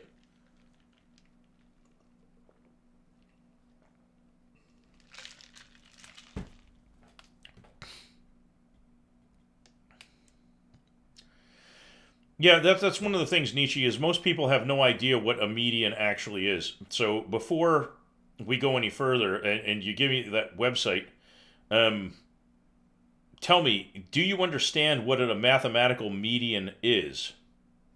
Do you understand what one of them is? Pony Tony, again, if you're here to engage in conversation, being passionate is fine, but we're trying to keep it civil here. You notice, even though I'm disagreeing with him, I'm not calling him names about it. So let's minimize that, okay, and let's have a reasonable discussion. And just like I went back and tried to answer other posters' questions, I will certainly be willing to, to work with you and talk to you about yours, again, provided that you're civil. So, pay to win, do you understand what an arithmetic mean is?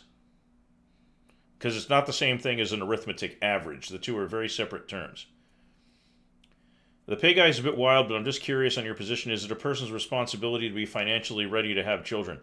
I would like it if people were financially ready to have kids or before they did that. But having been a foster parent for years, I can tell you with absolute certainty that it just doesn't work that way. People do not wait until they're financially perfectly ready to have kids. I'm not sure how one would actually know for sure they were financially ready to have kids. But I'm open to discussing it as a possibility.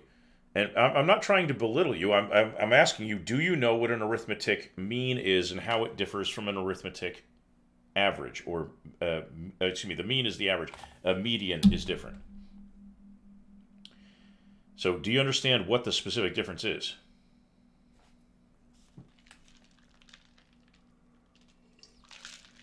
Okay, so pay to win knows. For those who do not, the arithmetic mean is what you would think of as an average. The arithmetic median means half the people who are earning that number, or half the people in this country earn more than that number, and half make less. Okay? Knowing what the median is has no bearing whatsoever on how much money the people who make less than that are making. Okay? So that median would be exactly the same if the number of people making less than 63, whatever that number was, let me scroll up. Where'd it go? 63,179. That could be the median if everybody who is half the country is making zero and the other half was making more than 63,179. Okay, so the median alone is not a useful indicator of this. The mean is also not on its own a useful indicator. What you need is you need to know both of those figures plus the standard deviation from those numbers. Okay, now have you taken enough statistics classes to know what a standard deviation is? Because this is where the numbers start getting a little more involved and they become a lot more useful. Yeah. By the way, I'm getting that link out. Hold on a second. Let's go take a look at this, since you were kind enough to share. Median household income for the United States and median household income for the United States and 14 states increased significantly from the previous year. Median household income rose in 2017 for 10 of the 25 most populous metropolitan areas. The grid and genius income was slightly higher during the same period for the nation. 9 states. By the way, thank you for providing this link. This looks like it may contain some interesting stuff. Let's see. I didn't say somebody can't live on 63,000. That's not relevant. What's relevant is that there are a large number of people living on the minimum wage in this country who will be living at the poverty line or below it because of it.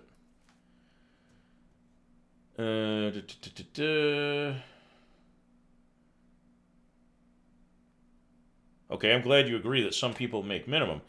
I do need you to understand that it is not all 16-year-olds living at home.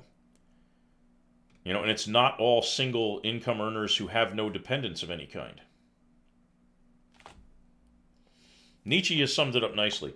The point is not whether or not you can live on the median. The point is that there are a huge number of people making way less than that.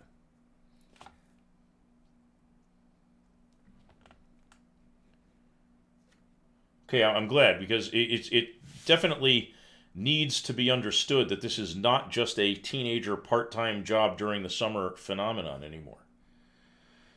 Okay, interesting. Okay.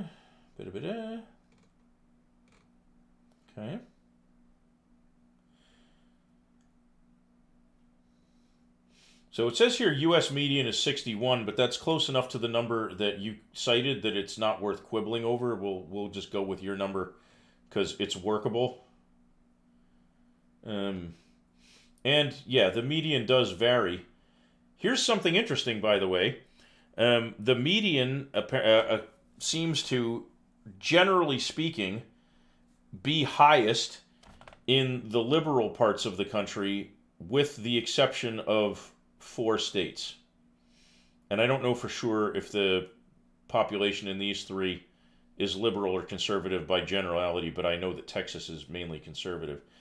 And the poorest areas appear to mostly be in the conservative part of the country, the Middle America states and the Deep South. I don't know what that might represent, but it's interesting to notice. Pay to win. The problem is there is no money management you can do at minimum wage that makes it anything other than a poverty wage.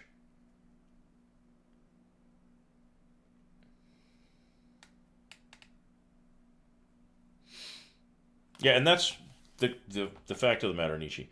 And this is why I'm saying when people talk about being fans of Trump because he created jobs, again, it doesn't matter that you disagree. The fact is that he is correct. There are a lot of people working minimum wage who are vastly outside the age of 21 and under.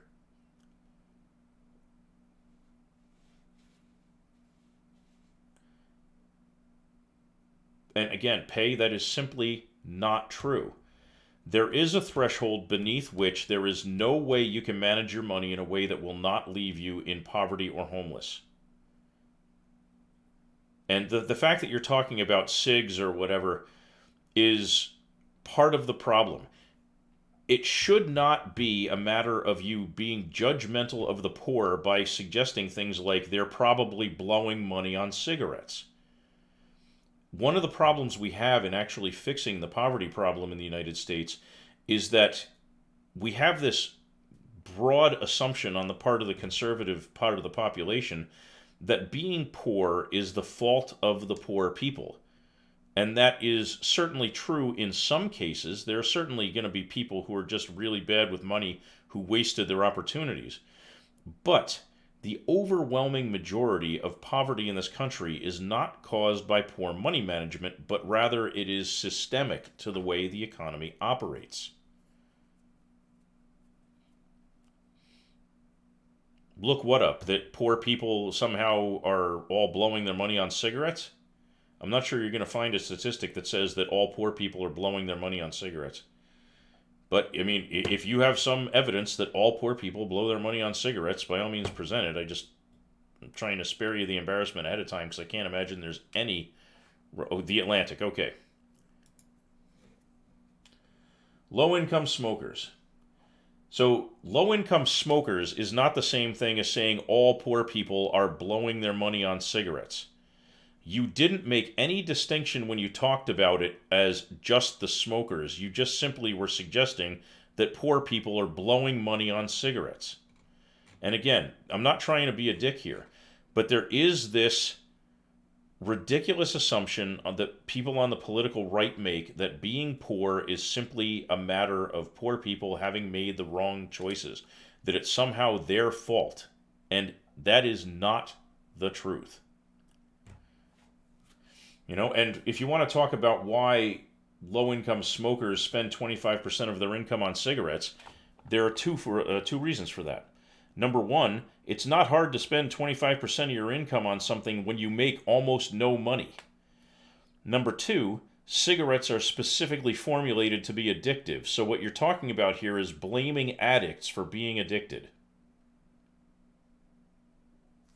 Neither one of those two things is a great position for you to hold.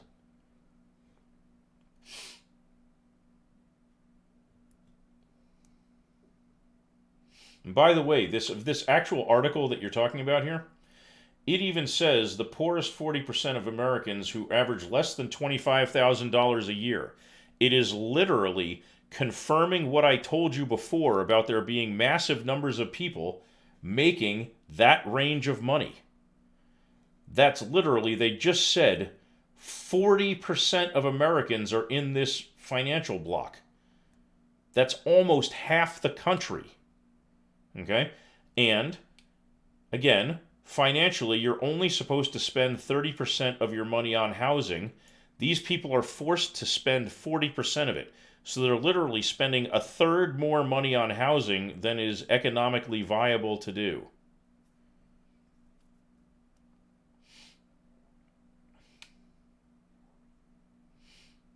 And apparently they spend 1.5%, it says here, on tobacco products and smoking supplies. It also says don't pay too much attention to that since smoking isn't the kind of things that all households do in similar moderation. So the very article that you're talking about is basically saying, yes, there are some people who go off the deep end, but the overwhelming majority of these people we're talking about represent 40% of Americans who are spending 1.5% or so on tobacco. So I'm not sure what conclusion you're expecting me to draw based on that validates the stance you're trying to promote. And how am I changing the subject here? A person gets X and spends more than X. Okay, so let's say for the sake of argument, you make $10,000 a year and you need insulin, and the insulin will cost you $11,000 a year.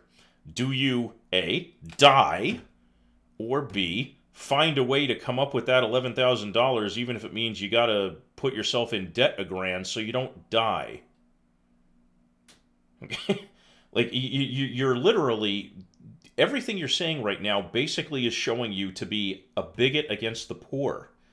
And it's not a good look. And it's based on a lot of incorrect assumptions. And it's based on even giving information to me that disproves your own position. I just use that as a round number. Okay? Just to make the math easy so you wouldn't have to do calculations in your head. To illustrate the idea that if you have X amount of money and you have requirements for more than that, you don't just get to say, I'm not going to spend the money if it means you don't eat or get medication that keeps you alive or whatever. You know, you're acting like everybody who's spending more than they earn is somehow some financial idiot making shitty decisions and blowing all their money on cigarettes. No, you are the one cherry picking your numbers. And again, medians on their own are useless. Because again, you picked a median that was like $63,000. All that means is that half the country makes less than that. It says nothing about what that half below 63,000 is making. They could all make zero and it would not change the median. So without having standard deviation figures, the median number is meaningless to the topic at hand. So don't accuse me of picking or cherry picking numbers when you're the ones who's doing it. And it doesn't matter about being state specific. Some states will be a little, less difficult to live in than others, but so what? Your own article that you showed actually says that 40% of Americans are living at or about the poverty level. You're not making any headway on your point here. And again, you're making a right-wing false argument. If you don't have enough money to meet your expenses, it doesn't matter what a budget would look like. It doesn't matter if you know how to budget. If you do not have sufficient money to meet your expenses, there is no level of financial management that will make that not the case. And welcome, Emperor of Cheese. You arrived a little bit late because one of our regular viewers was literally handing out gift subs like candy a few minutes ago. This is the most generous I have seen anybody be in this channel. pay to win. You need to let go of that. If you don't have sufficient money to live on, no amount of budgeting or writing down how little money you have is going to change the fact that you don't have enough money. And again, we've been over this. It doesn't matter. You can't just say have a job and work when the minimum wage is $7.25 an hour at the federal level, and that is used as the state number in 17 out of the 51 or 50 states and District of Columbia, which means that literally a third of the country does not pay more than $7.25 an hour as a minimum wage. Okay, we're not going to have anything more to discuss here because you are not accepting reality.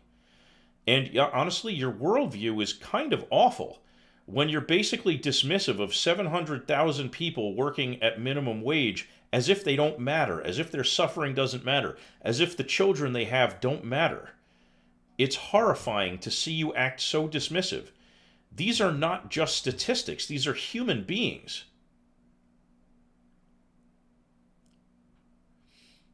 And keep in mind, having 700,000 people working at minimum wage doesn't mean everybody else is employed at a good enough amount of income to maintain a reasonable lifestyle. All it means is that there are 700,000 who make the minimum wage, and the rest of them could literally make 1 penny more than that, and it will not affect that number. But it doesn't mean making $7.26 an hour is especially financially viable either.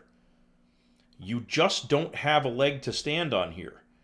And you're not going to change my mind on this without facts because, again, this is my biggest area of expertise. I literally have a degree in this stuff. I literally have worked in the financial field for years. I know whereof I speak. And even the items that you're presenting as if they justify your case are literally proving that my case is correct by an even wider margin than I am stating. It has nothing to do with not wanting to do a budget, and I will say this again. If you don't have enough money to meet your expenses, writing down where the money's going is not going to magically give you enough money to cover your expenses. A budget does not generate income. A budget only details how you're going to spend the money you have. And if you have insufficient funds, a budget does not change that. Would somebody please tell him that what I just said is not illogical? I am saying people don't have the money. Literally, the article you tried to use to prove your case actually says 40% of Americans are living in an average of the poverty level. That's literally almost half the country literally not having enough money.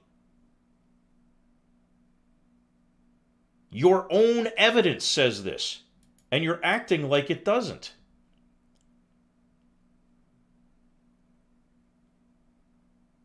The poorest 40% of Americans. Oh, God.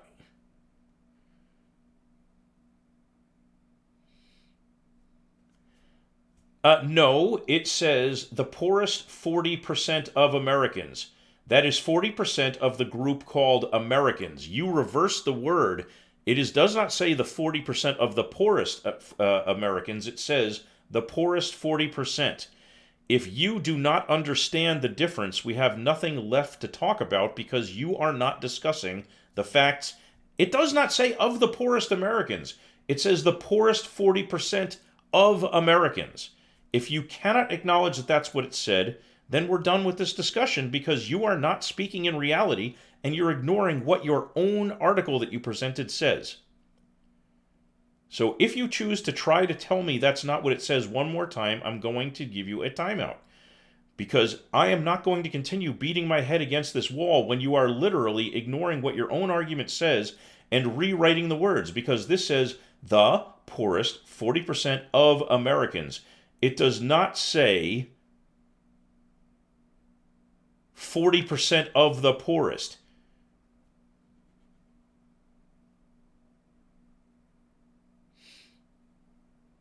If you can't deal with being, shown that you've made a mistake, then I'm not sure what you want me to do. because there are other people here who have questions or we're asking stuff or we're talking, and I am dedicating all my time to trying to talk to you about this. And you're literally changing the order of words in this sentence to try to make it justify what you said when it literally says exactly the opposite.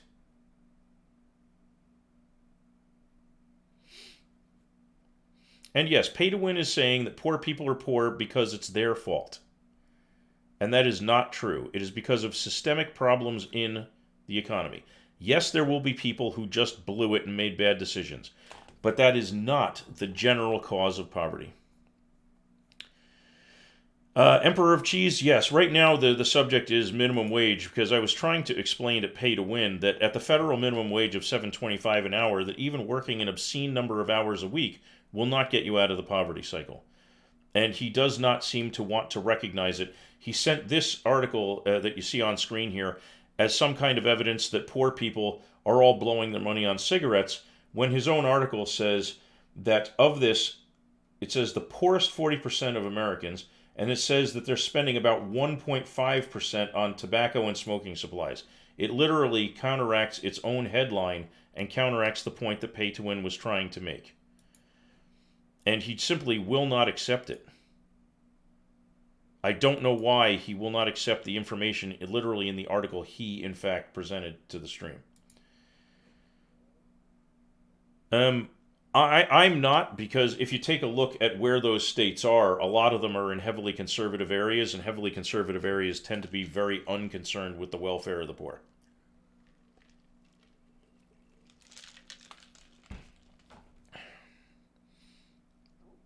By the way, Pay to Win, you notice I have not actually timed you out yet. I am trying really hard to give you a chance to recognize that you have actually reversed the words in that sentence and are claiming it says something that it does not say.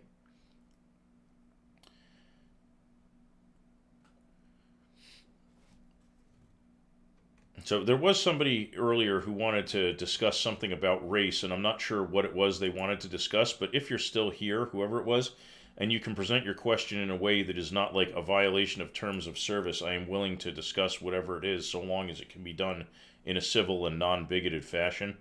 But if you're going to say something horribly racist, then don't waste your time.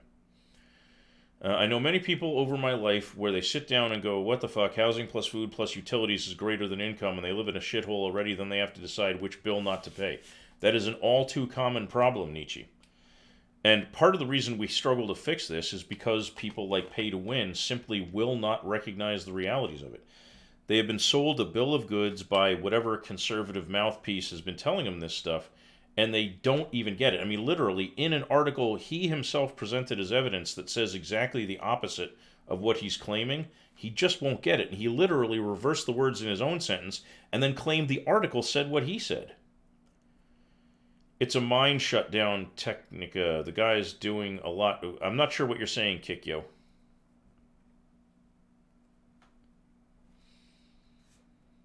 Could you express that in some clearer fashion? I'm trying to understand what you mean, but I'm not sure. I think the fellow who wanted to ask about race has disappeared, which is okay, because I have to admit I'm kind of concerned. I have never seen anybody show up in this chat talking about race in a way that wasn't racist. So I'm a little relieved, because I was a little worried there that he was going to go there. Like, really worried he was going to go there, honestly. I'll take them to talk to the people that live at Quebec Square. Yeah, I mean, you'll be able to show people this stuff till you're blue in the face. But, like, Pay to Win has this preconception that simply doesn't mesh with reality. And generally, it won't matter when you show facts or present them with the reality right in their face. It has to break through a wall of entrenched dogma, and people defend those walls very hard.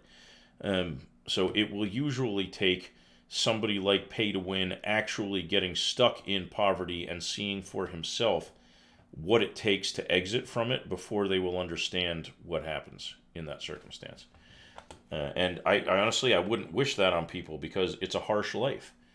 It's one that is incredibly difficult to escape, and I feel badly for anybody who's in it. I've been there myself and only managed to get out of it with the help of others. There was no way out for me singly. I've seen him in other chats and streams. He's pretty racist. Okay, so then I'll be glad that he did not decide to stick around and talk. Okay, for example, what the followers of Trump do if you present any form of reality or criticism, on average, do immediately try to gaslight you and call fake news. Yeah, I get so tired of hearing people call stuff fake news when they wouldn't know fake news if it bit them in the face, because they're generally paying attention to fake news as if it were real and acting like reality is not reality. Um, Fake news is tactics of mind shutdown techniques and Commonwealth of more. Yeah, it's very cult-like. There's no question of that. It's literally the definition of what's called a cult of personality. By the way, I want to repeat for all those that are still here how much I appreciate civil discussion. I have to admit I am getting a little frustrated with pay to win because he is simply refusing to accept reality even in citations he himself presents. But I don't think he's a bad person. I think he's very sincere. He just happens to be incorrect. And it's frustrating because I know he's incorrect and he simply doesn't see it, and it's not getting through to him where the error is. So what can you do? You know?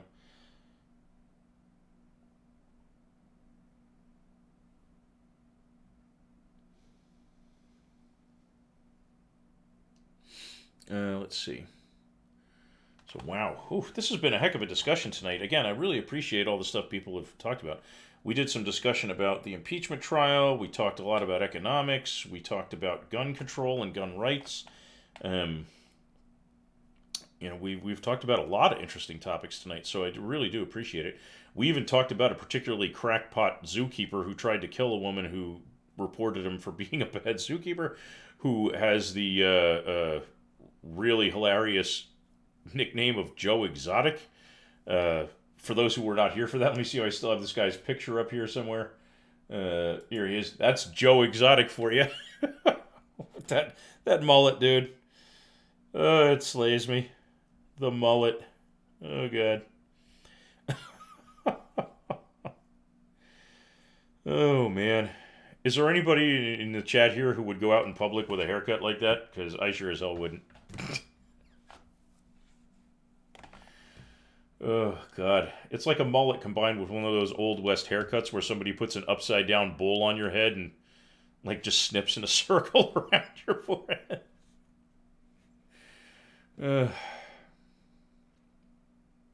Oh, that's great stuff. All right, so I'll tell you what. If anybody has any closing stuff they'd like to do, it's like 1:30 in the morning here. It's getting a little bit late. We've been at. Oh wait, Nietzsche says there, it's human nature to entrench yourself when your idea is combated. Like company median, we're talking about low income, not the middle. Correct. And again, unless you have the standard deviation figures for those numbers, they're not really indicative of anything except where 50% of the people make higher than and 50% of the people make lower than. It says nothing about the amount of money the people who make lower than that are actually earning. If you have the standard deviations, you can start to make some useful generalizations, but without those, you're kind of stuck. So yeah, anyway, again, thank you everybody. I really appreciate it. Thank you very much to Copter, who gave away so many subs tonight. That was amazing. He gave subs, he cheered bits. I am super grateful, and I hope that those of you who are here tonight found it entertaining enough that you'll want to come back again later and talk about whatever the hot topics of the day are. I'm sure there's going to be plenty of interesting news going on with the impeachment trial in full swing, and all the different various major items happening overseas. So I'm sure we'll have lots to talk about. I'm here Monday, Wednesday, and Friday. Start at 10 o'clock and go as late as the conversation is entertaining and active. Even if that means I'm going to go all night. Yeah, so just thank you everybody who came by. I really appreciate it. Let me see if I can find us an interesting place to raid here. Where's a good one to raid? Man, I was kind of hoping there was this one person who I have seen before that was doing her thing. I keep trying to find her, but she's never live when I'm live these days. So maybe we'll do SBTV. How's that sound? All right, so /raid SBTV _. Again, thank you all so much. I will be back again on Friday. Well, I start at 10. You know what the schedule is. I would really love to have you more, but I can only do what I can do. So thank you very much, everybody, and I'll be back again on Friday.